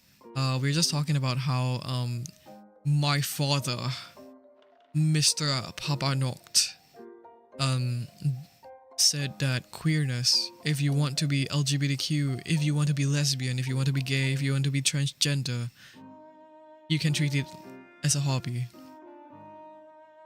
Yes, that is the wise words of my father. I do not claim to share the same opinion with him. It was quite funny, I must say. It's like a funny sad kind of moment, because I would have that kind of means that, like, obviously he will never accept me for who I am, but you know, at least I can laugh about it with my friends. Eh. I told Ika that I told Ika, like, hey, by the way, like, being queer, you can make it into a hobby, you know. And Ika was like, whoa, wait.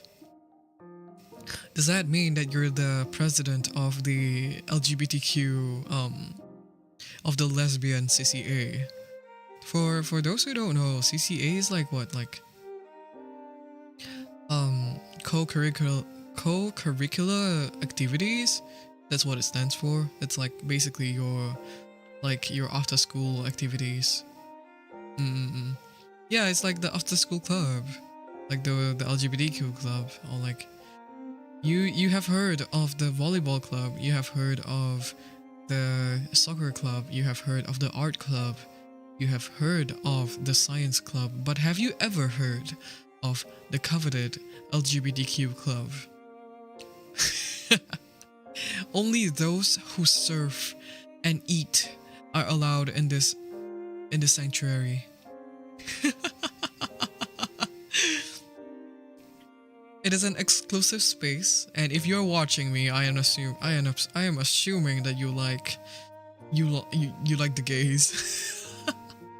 If you're an ally or one of us, you know. I don't think, okay, like I said this to Ika the previous like when I first debuted 2.0, and like the first week was going, right? I said this to Ika. I was like, oh my god, dude, I am so damn happy that like this model is pulling in a lot of LGBTQ people. Like, I am actually reaching my target audience.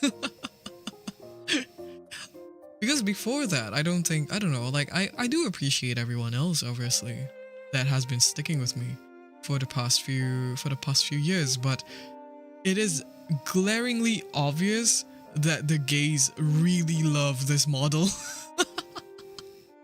And I can understand why. I think like it's a certain kind of aesthetic, because it's really androgynous as well, so it just kind of tends to gravitate that way, I guess.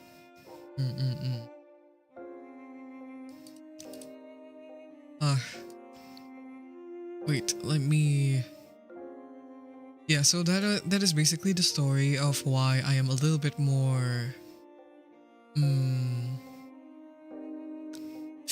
I will have to answer to conversations when I am being called. So if I leave in the middle of the stream, that is why. And I hope you guys understand that. I think everyone will understand. I think it's fine, like, no one gaffed too much, to be fair. No one gaffed too much about it. We'll be okay. You know what's funny about this though? You know what's funny about all this? Is that my like Papa Noct literally told me that, hey, why are you dressed in like men clothing? And it's just baggy pants, baggy shirt. And guess what? I went to Thailand. There is a shop named Gentlewoman. Bro, those are the deadass. Those are the baggiest shirts that I've ever seen in my life. They have so many baggy shirts, shirts, baggy pants. Like everything is baggy. Almost everything is baggy. And I was just there like, dude, like, the fuck do you want me to? Do you want me to like dress in a pink princess tutu gown? Is that what you want to see? It's absurd. Absolutely crazy. Yeah, like the genderizing clothes is crazy. So obviously there's no way that like I can fulfill that request. So, you know, clothing wise, I think like it's pretty okay now because I've bought a lot of clothes over from Thailand and they're all really nice. They're pretty I'd say that like my sense of style right now is truly like a gay man. Like the previous day I went out with Yumi and she was like, "Hey, why are you kind of slaying today, huh?" And I'm like, "Oh yeah, this is my performative womanism clothing." And my and Yumi was like, "What do you mean performative womanism? You look like a gay man." And I'm like, "That's the point. The straights can't tell." And I'm just he low key wants you to slay harder, to be honest. You know what? Like I'm pretty okay with slaying harder, you know? If you really want to see me slay, I guess I can put a little bit of effort to just get him off my ass. You get what I mean? No shirts or pants for you? Fuck. I'll just go out naked then, whatever. Says the person who just bought Till Alien Stage shirt. It's fine. It's fine. I'll just wear it with shorts. Duh. And then I'll just like wear high knee socks. High knee socks with like platform shoes. I'll look cute, okay? I will look like a Menhera girly. I'm gonna be real.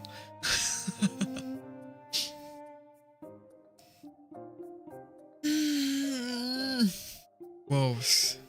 My body. Do you feel bonita? Where is that reference from again? Wait, I've seen that. I've seen that before. Wait, you're stealing the fit I was planning for it? Fuck. Wait, we have the same brain. Programmer socks. Huh? Speaking of Alien Stage, happy 3 years of Alien Stage. Wait, has it been 3 years? Oh my god. Damn, it felt like just last year. Well, to be fair, I guess like when it blew up, it was last year. But yeah, wow, it was like, it's been a while since I've like thought about Alien Stage, to be honest. Like I went to the cafe yesterday and then I got reminded of how much of a banger it was. Honestly, I don't know, I tend to kind of gravitate a little bit away from a fandom if it gets too famous because the fans become a little bit too unbearable for me. They are, I think it's just because it's the minors, man. My bad. I don't know, I don't really vibe well when the fandom is too young, you know?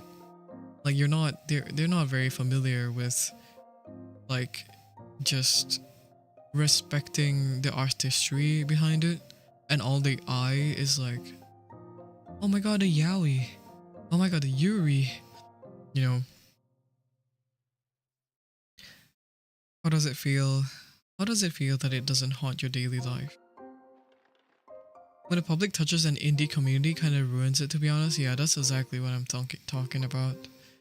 I don't want to appear, obviously, like an elitist, because I am really happy. I'm really happy that Vivinos and Qmeng, Vivinos and Qmeng are gaining popularity because they deserve that recognition, obviously. But goddamn, like people complaining that people having discourse over the characters and like how they're being portrayed and how they're being carried out in a creation that is not theirs. I mean, art criticism happens all the time, but it still gets really annoying to see, you know? happy to get the things they deserve, but the people, yeah, the people do be crazy about it. Like, okay, I'm gonna bring out this example again, but I talked a little bit yesterday over on my Minecraft stream that I've been watching a little bit here and there of like VCraft Enchanted, right? I don't know if you guys are into like VCraft Enchanted, but basically just to fill in the context, VCraft Enchanted is a RP server created by Luca of Nijisanji, and as well as like, you know, being helped managed by a lot of Niji members, and they carried out a 2-week long event for like to RP basically on the Minecraft server, and it's a modded server, so you can make spells, you have fishing, like a huge catalog, and a huge catalog for cooking and crafting as well. So basically it is a roleplay server, right? So naturally people are gonna roleplay, and the amount of discourse that I've been seeing that has tackled like has directly attacked the role players instead of the characters, it's insane. Because like back then when, I mean, I'm not saying that all roleplay communities are perfect, because like, to be fair, back then when I was like in the roleplay community, that was when my trauma, like, I think that's when like the most trauma was like inflicted upon me, to be honest. But yeah, back then when I was roleplaying, I would say that people generally knew what was a character and what was not. The only thing that was being criticized is when a person in OOC is just being an asshole in general, you know? Yeah, a bunch of my OC went there, and my Kami accidentally became important in the Oh my god, Clifford!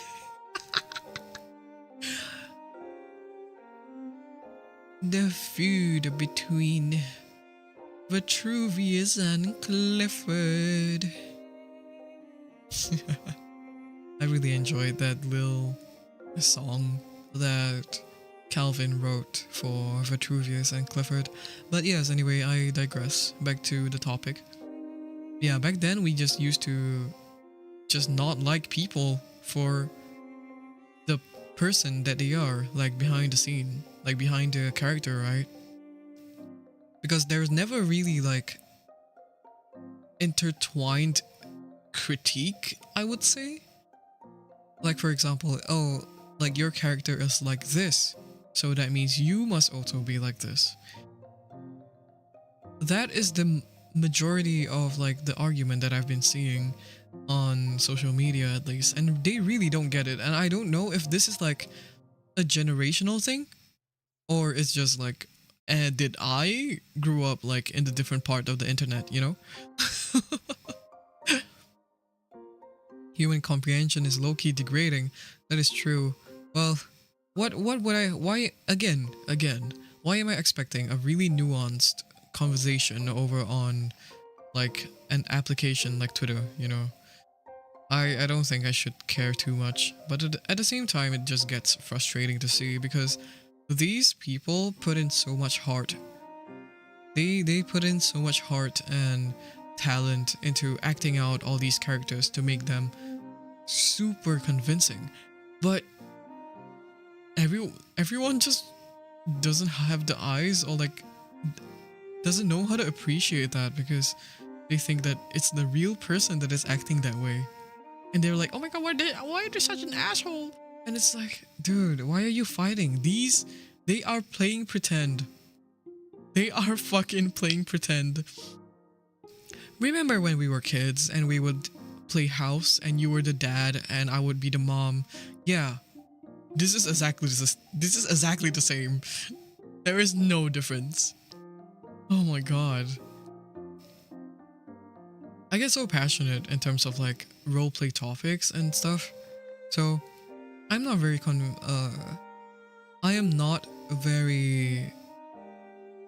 I'm not an expert in terms of like Minecraft roleplay because I do it in a different form in terms of RP. I do written roleplay, like third POV writing and stuff like that. So obviously those are very different from LARPing because LARPing is basically like method acting almost.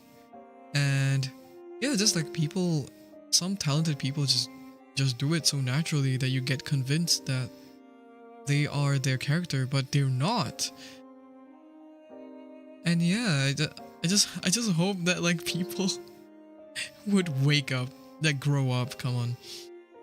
And well, one thing that did come out of this is that at least a majority of people who are not allowed on the internet, at least they see roleplay for what it is, and there has been some kind of like interest that has been piqued, and I'm really happy about that. I think a lot of people should be more exposed. A lot of people should be more exposed to roleplay. I think it went from like really cringe. Well, to be fair, I guess like I've never really been. How do I explain this? Back then, when I was role playing online, I think everyone just like kind of treated this as a normal thing, right? But funny to discover that actually a lot of people on Twitter specifically have really different sentiments about that. Back then, like a few years ago, I think they'll be like, why are you role playing? Why are you role playing as a VTuber? Why? It's kind of cringe. And I'm just like, wait, is being a VTuber not about role playing? Like a majority of VTubers in general, like Corpo and stuff, they're role playing. They're actually role playing like a persona. And I don't know, like as much as it can be real sometimes, but I do think there is like some kind of acting involved as well. And so I don't know, just a lot of thoughts, you know. So I do understand some people not vibing well with when, for example, if people were to roleplay in chat with other roleplayers, with other streamers that are not, well, not roleplay-y, like they're not really into roleplay. And if you're like chatting to a streamer while roleplaying into their character, I think that's a bit weird. That's, to be fair, if they're like into it, you know, that's fine. But like you kind of have to like check the vibes out a little bit, you know. Why can't people just have fun? I know, like a lot of people are just being such, they're just being so mean. Always had a special interest in a VTuber who doubled down on their lore. I wish I could do that, but like so much. Okay, to be fair, I think like I do that quite a lot, like in terms of developing the lore, but I also just like I wish I could like act it out a little bit more, you know. Well, I'm just getting used to it a bit. I definitely do not act like this IRL, you know, like the way I talk, the way I hold myself online is definitely very different as compared to like IRL. So in a sense, I'm also acting a little bit, so like, you know, so that's why I say like hashtag no parasocial, because you don't know what I am like when I turn off the stream. You don't really know what I really like, what I look like, you know. So that's why like no parasocial, but like we have fun when we roleplay. So I kind of tend to lean a little bit more on like the scripted stuff, because like I can act out like plot stuff if it's scripted, and we can do like audios on it on YouTube. I think that'll be fun. But that's pretty much it, because like if I were to do like anything that is like closer to roleplay, that would be labeled as a roleplay stream. One I liked a lot, explored their lore through covers and cryptic posts, yet never mentioned it on stream. I have followed like some I have followed some VTubers like that before. Mm-mm-mm. I do pick a lot of songs that is like very very related to Ginya lore though. So that's kind of how I decide sometimes as well, because it's like, oh, if the aesthetics or like the lyrics kind of like suits him, I get really giggly over it. I'm like, oh my god, hee hee hee. I do get a little bit of a complex. Like, obviously, I kind of have to carry myself like this, not because I want to pretend that, not because I want to pretend and like deceive people, regarding of like how I actually act, but it's more so because I don't really want to feel the dysphoria, like the distance between the voice and the personality with the character that I am portraying on screen. It is a personal preference, obviously. Haven't people watched uh wait, what are those? APHMAU. I actually haven't seen those abbreviations before, I think. I got into roleplay really naturally because like I was into fanfic writing, and then I discovered that they were like, okay, I was into this pipeline, okay? It is not an abbreviation. Oh no. No, I actually do not know those. I got into roleplay on my end more naturally in terms, oh, Minecraft VTubers. Okay, well, to be fair, yeah, I am really new into Minecraft RP. I think the first one that I heard of was Dream SMP, and we know how that went. Unfortunately. So yeah, my roleplay pipeline is me discovering fanfics and the fanfic community online, and just, you know, like being really active in the community and just realizing that, hey, wait, there's this thing called like self-insert fanfics. So I kind of have to like, it's one of those fanfics that like they open applications for you to sign up as a character and like write a whole bio, and then like you submit the form and you get chosen, and if you get chosen you get written by the author. And I'm like, oh my god, I have so much thrill with that, you know, like creating a character and stuff like that. You know, it doesn't really, obviously it does not reflect what I am IRL when I submit those submission applications. So when I discovered that there's a separate community on the same platform that is roleplay, and they require you to like create a character, but also use like your idols as face claims, I was like, oh my god. You know, like I started off in a community that is like fairly casual. So I did, unfortunately, I did K-pop roleplay. I did K-pop roleplay, and it started off fairly, you know, like fairly light, and you can kind of, I didn't know what was roleplay at the point of time, so I kind of let like my personality bleed a little bit, and I just thought about like, hey, what would this idol do in this kind of situation, but also like a little spin with like my perspective of, oh, this idol is like that, when I know nothing about their personality, because I was too young to like even watch the variety shows. I was purely like the idol listener, you know. I only consumed them by their music. And so when I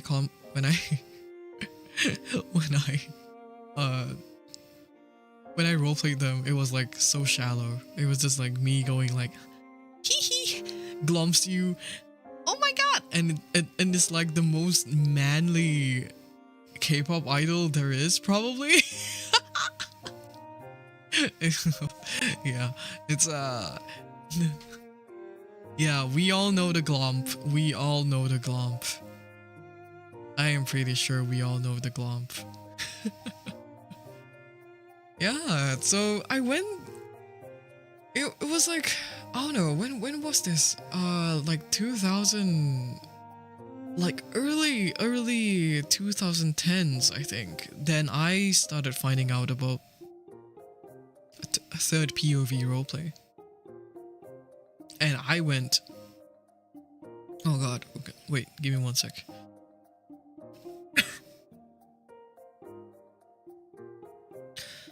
Oh, okay.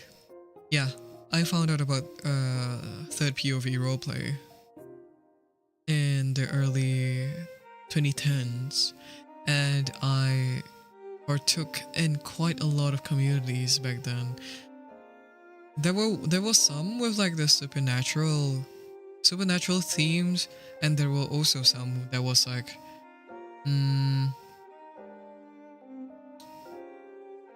they were R18. R18. I think I've talked about this back then. It was like R18 with a lot of people just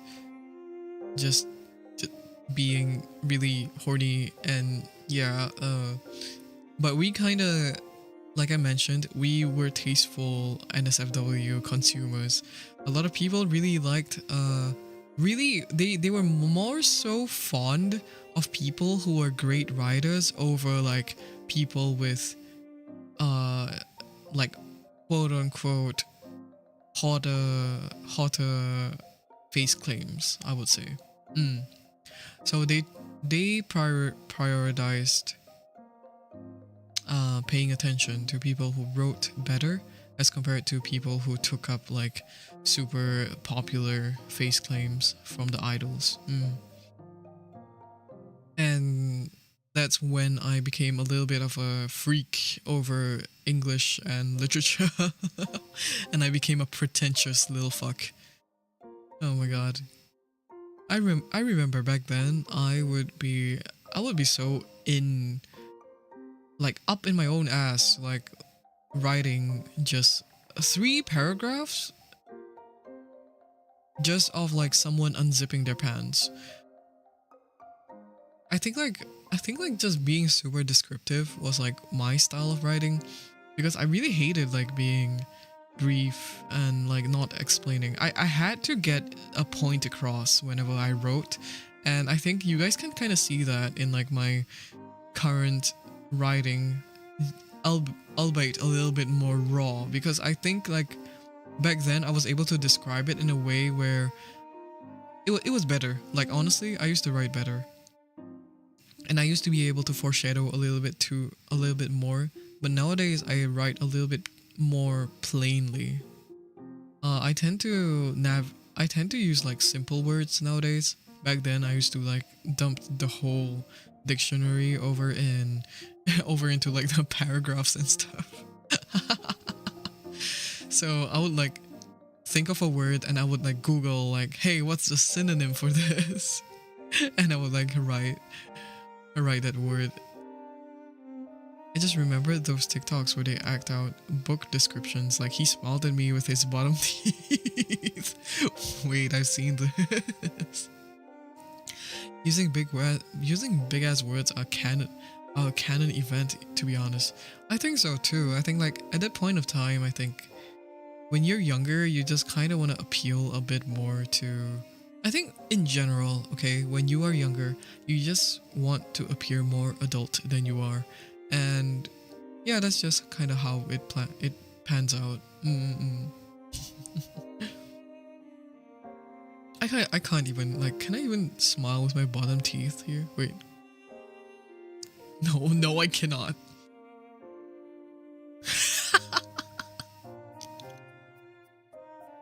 Wait, this is so weird.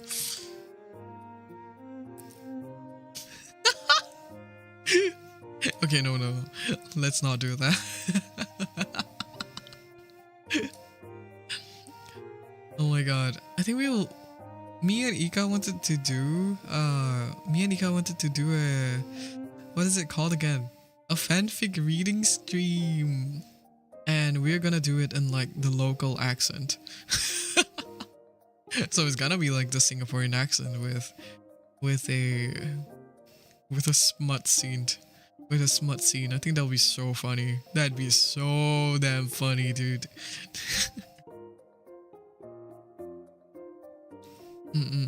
Maybe like later this year. I think that would be. Yeah, that would be around the time. Maybe I'll go and like write a whole new fanfic just for this. Live theater. Like THEATRE. Kairu! Oh my god.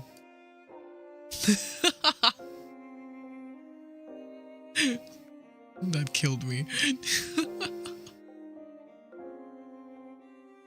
Okay. Oh my god. Brain no work. Oh yeah, speaking of roleplay, I think I need to fill you guys up on this. So I'm gonna be joining Floresian SMP sometime this week, like maybe in the weekends when I can like pin Ika down, not centrally, for a tutorial on how to set things up, because I think they went through a lot of errors with the SMP and I would need some help as well. Yeah. What, Ika now? It's that time of day when you turn off your brain. It is though, it is. I think I'm gonna wrap up soon, but I'm gonna like tell you guys what I'm gonna do in Floresian SMP so you guys think are prepped for it.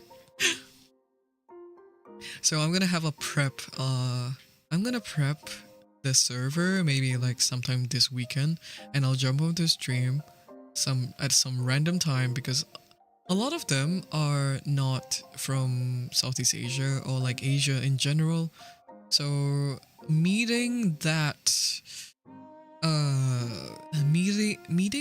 like time zone is gonna be a bit painful for us. It's gonna be like morning streams mostly, I think. So I'm gonna go in there and I will be roleplaying, and I already have a character in mind, so we can go over that like right now. I'm gonna be roleplaying a PETA extremist. So if anyone ever abuses animals in front of me, they will get it. They're gonna get it. And I also kind of like named him something really funny, even though like the name looks the name looks really funny. So no, the name looks really cool in text, but actually it sounds really funny. Hold on, let me type this out and see if you guys can help. See if you guys can tell what I'm going for, okay? So here, this is the name. Can you guys tell? Can you guys tell what I'm going for here? What is this? It is supposed to be kind of like a pun, I guess. It's supposed to sound like something.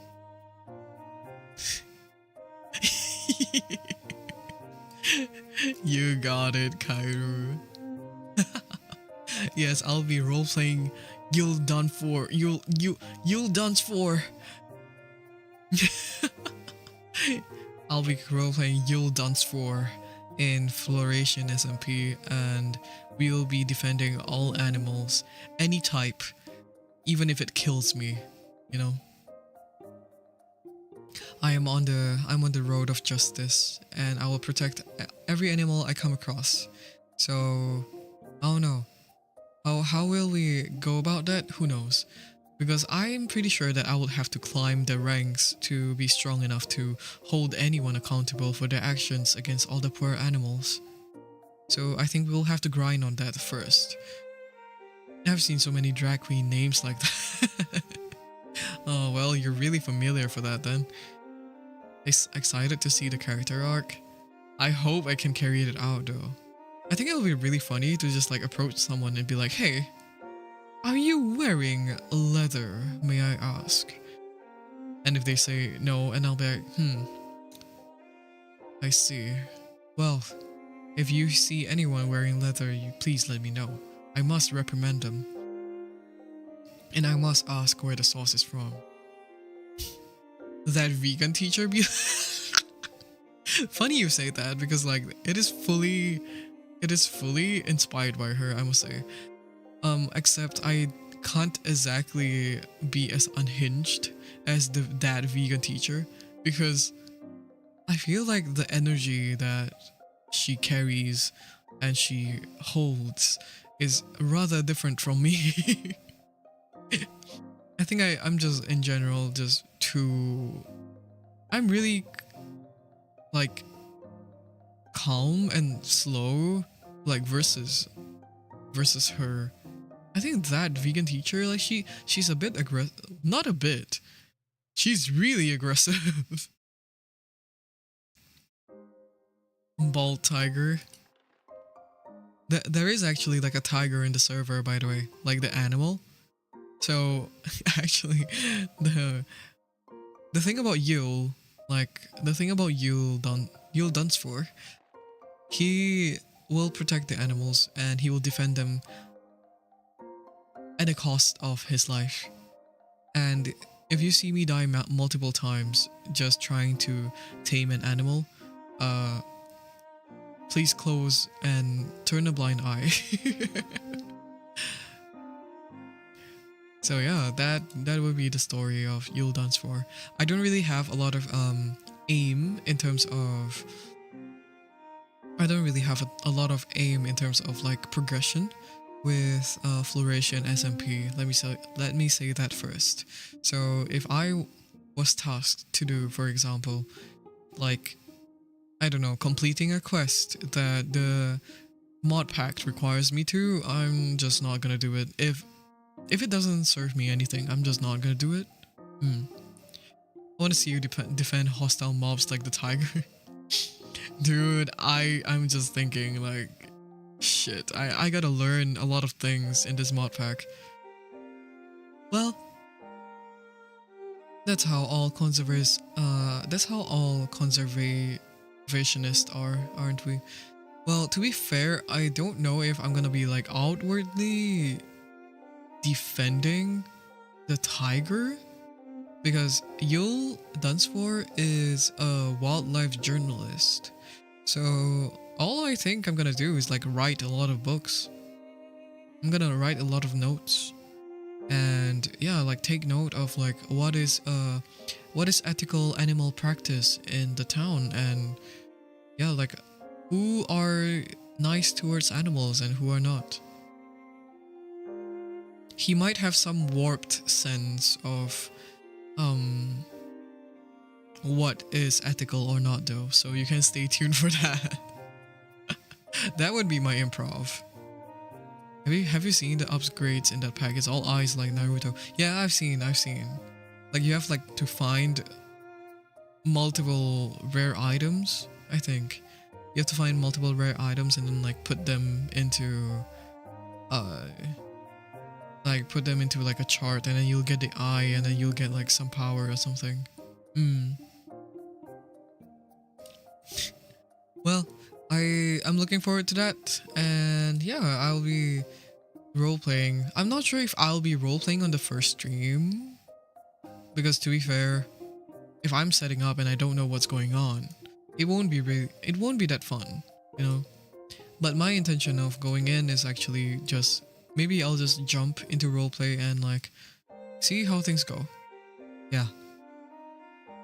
It's like if the opportunity calls for the need of like Yule Dunsfor, he'll be there. I think it'll be fun to like go in and just be like, hello. I'm kinda new to the town, can you show me around? I don't really know much about, all these eyes and stuff. I hope you guys can educate me. What's your name, by the way? Like that kind of stuff. I think you can definitely like weave it into roleplay.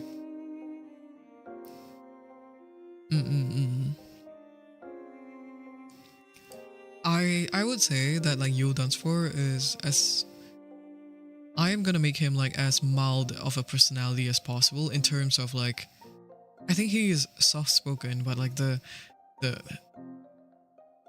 I hope that I am smart enough to conjure up lines that are fire and are gonna eat. I think that is my main goal. He's a shy uwu boy until he sees animal abuse. I think that will be. No, what if he just starts crying? He starts guilt tripping.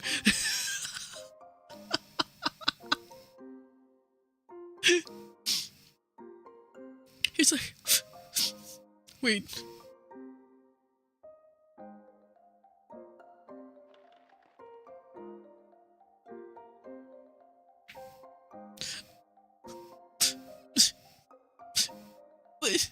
No, why are you bullying? Why are you bullying the cow?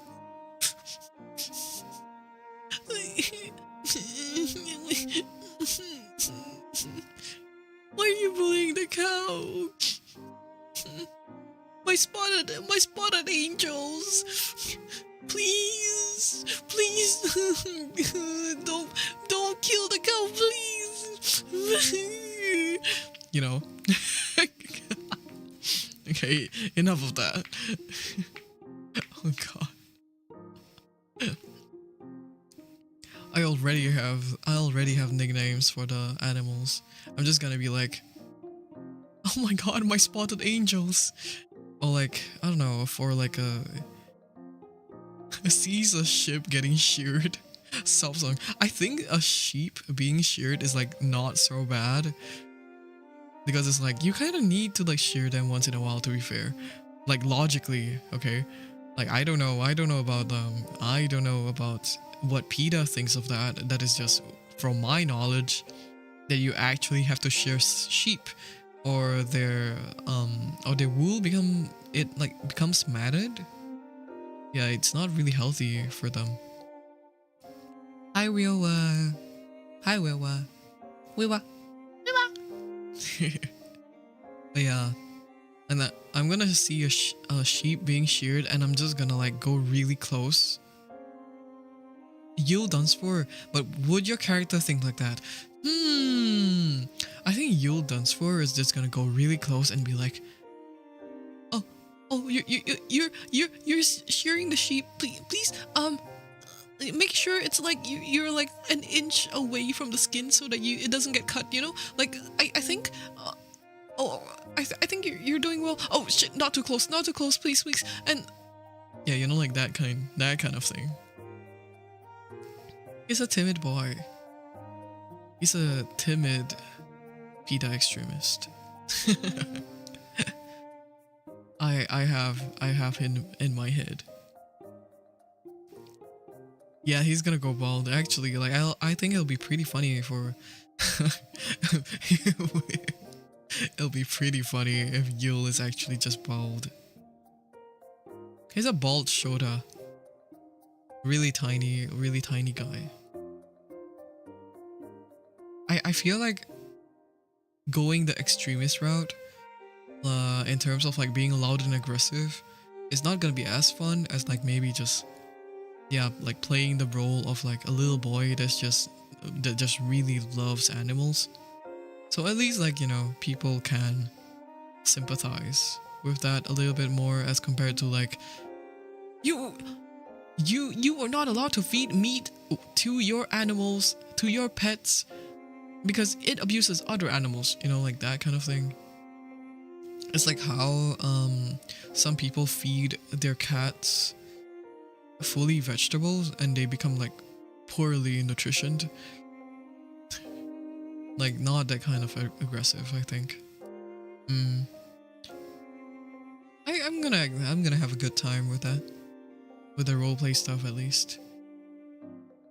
I already like feel like there will be some plot points when I go in because they're progressing pretty fast. Like quite a number of people in the SMP are online every day and they're like developing the town pretty quickly. And I just hope that when I go in I won't feel out of place. Mm. I think it's definitely a bit easier because I have a purpose.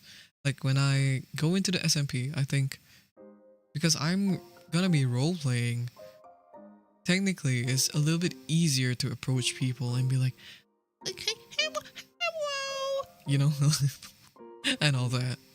Mm. So I don't really have to just like be myself. I think role playing is just great for making new friends. Mm. Okay. I think I'm gonna like wrap up right now actually because I'm a bit tired. I still lack sleep. Like I took like I woke up really early. No wait, I slept really late yesterday because I was playing Minecraft. And today I woke up not too late, but I'm on like 6 hours of sleep. I kind of like to count my hours nowadays because I need to keep track of how much I'm sleeping, so I know like, dude, why do I feel so ass? How does the RP work? Like it starts on a certain day. Uh, for Floration, I think it just starts whenever you enter the server. Mm. Like you kind of okay as an RPer, this is like just I guess knowledge that I picked up from my years of experience as well as yeah, just in in MMORPGs or like watching like Minecraft RP streams, you kind of have to adapt to other people. So if someone is talking to you in OOC, which is out of character, I think that I will definitely have to like speak in normal in normal Ginya, but uh, other other than that, I think just RPing all the way would be fun. Mm. Like even when I'm not with anyone, I think RPing the character and like just remaining. How do I say this? Like remaining in character, like staying in character for the whole stream would be a challenge, but I would like to take that upon myself, I think. And thankfully for Yul Dunsfor, he is a timid boy with a lot of inner thoughts. So I can just call you guys my inner thoughts. So if I'm talking to chat or something like that, I'll probably indicate like, oh my inner thoughts are saying that blah blah blah blah, you know? Bro gonna drop the low voice suddenly? I think honestly my natural voice is not this. I gotta be honest with you. Like, I actually am more comfortable speaking in a higher register, but I just kind of like the way I sound like this. So I have trained myself a bit to be used to speaking like this. Mm-mm. And to be fair, I think like I kind of have to be really soft-spoken when I stream. If I go really high, it just gets really loud. And I don't really want anyone to hear that in terms of, just like anyone in the house. Mm. So in a sense, it just helps me volume control as well. Mm. How do you guys like my low, husky, sexy voice? I am really squeaky naturally.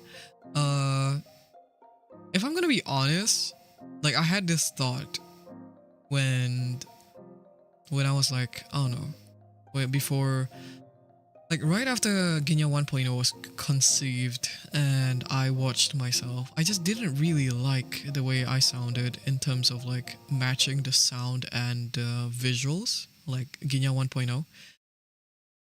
Mm, but like to be fair, I guess I had really bad like dysphoria back then. Mhm. Because I think for Ginya 2.0, he is a little bit more androgynous, so it matches my voice a bit more as well. Hmm. And I did back then when I got Ginya 1.0 and I was speaking as him and I was like watching my VODs and everything like that. I think I had a thought in my brain and I was like, dude, I should have just been a Shota VTuber.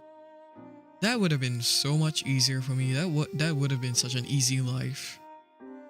And I could have just baited. I could have easily baited. You know what I mean? Just be like, I could easily be bratty.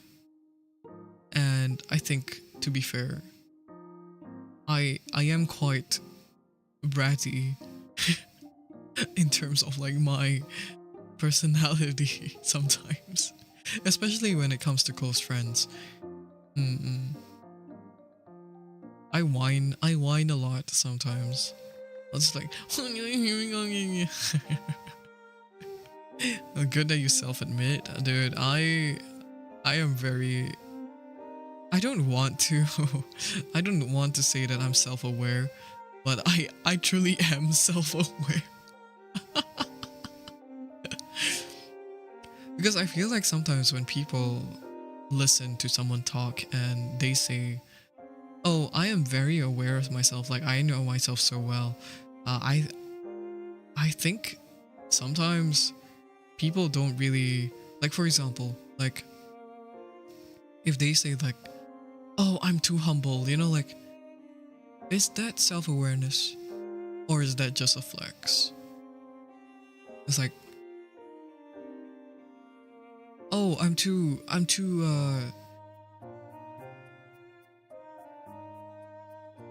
Hmm? Wait, what is this? Hope he gets the ref time. No, I'm a team. You can see yourself out.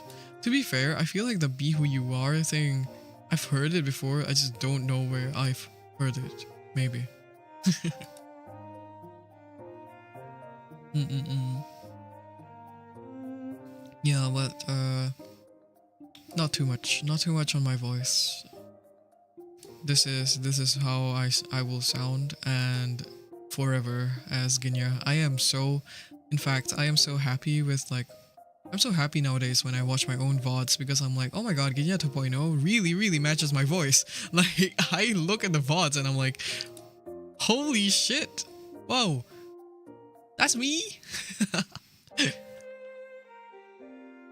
Mm-mm. So that has instilled a lot of confidence in me. Mm. It's okay, I'll wait for April Fools. Guys, are y'all really just here for like one once a year event and never again? Shit. Crazy stuff.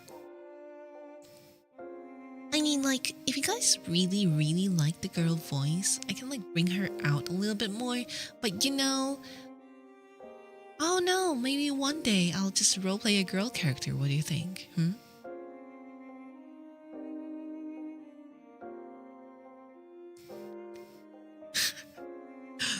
I don't know, like, maybe Yul Dunsford is a girl.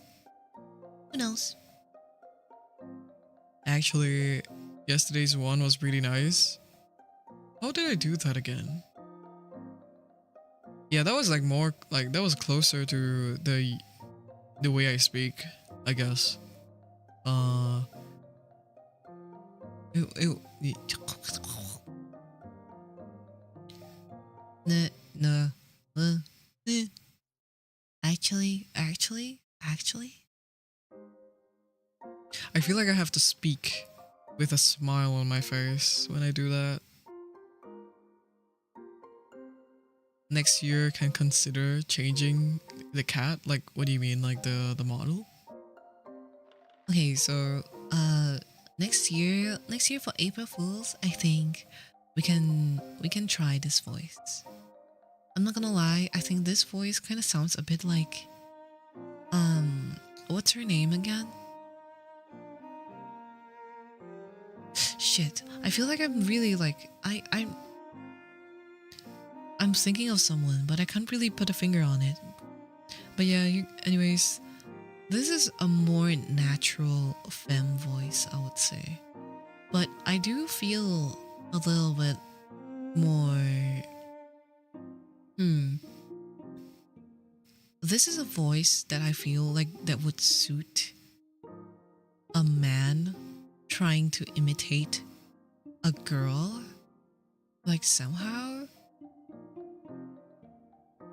But I do get that it's a little bit more soothing as compared to like the higher registers. Because I think the higher registers are just like, it's a bit too squeaky sometimes.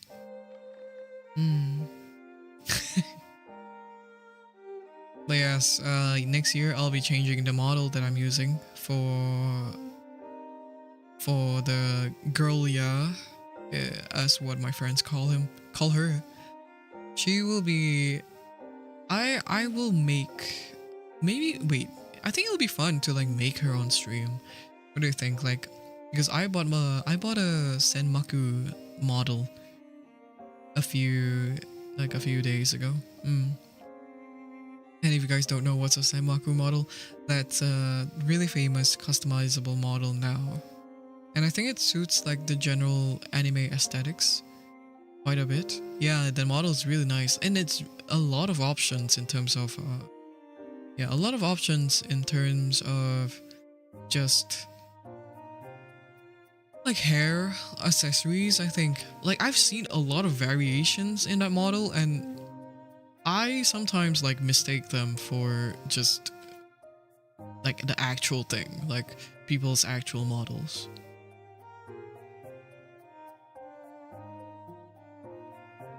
Ooh, ooh. I am dehydrated, fellas. Okay, wait. Like the way I talk like this, like if I talk like this, I think it's pretty close to how the girl voice previously was. But it does tend to be a bit soft though. Like one of my worries in terms of talking softer like this, even though it's like obviously more comfortable for me, is that the mic won't pick it up and it gets too bassy. Oh no. This is like my more whispery tone in comparison to obviously using something a bit louder like this, like my chest voice. But it's easier for me to pronounce things when I'm like softer. Yeah, I have a lot of things to work on in terms of like speech and stuff. Recently I'm like trying to record an English song and it's so hard. It is so hard to pronounce things. Like completely different kind of a mouth shape, I guess, in terms of pronunciation compared to Japanese songs. Let's see. I'm looking for someone to raid, by the way.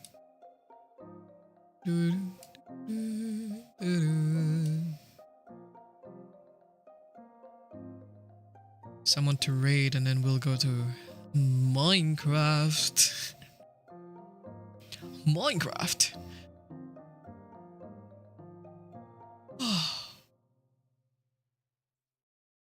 So sleepy.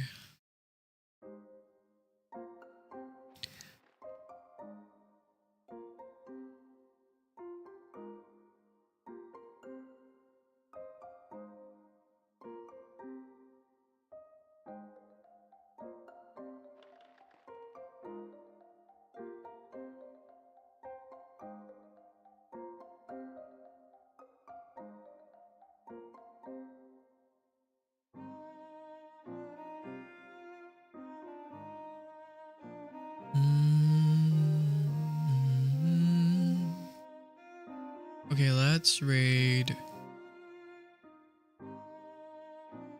Peachy Tea. Peach Tea. I do not know how to speak. BT. How do I spell this? I'm just gonna copy paste. So this is an oomph. It's an oomph. Mutual. Alright. Mutual that's gonna be rated by us is. Whoa. Why is my caps lock on? We're gonna be rating Peach Tea VT. So yes. Tell them Tiger Raid, I guess. Like that's my usual thing. I really need like a better raid message. I don't know. But yes, thank you so much for coming to my stream today. I had a good time catching up and discussing some topics that are near and dear to my heart. So I'll see you guys sometime this week. Tomorrow we'll see if we're able to stream, then we'll stream. But if not, then I won't force it because I have a full day of activities tomorrow from the morning to like late night. So I might like end up just, I don't know, recording some things because I also kind of ran out of shorts to post over on YouTube. If you guys haven't seen all the YouTube shorts that I've posted, like the covers and stuff, please do. I worked hard on those. Alright, be nice, but not too nice, okay? Good night.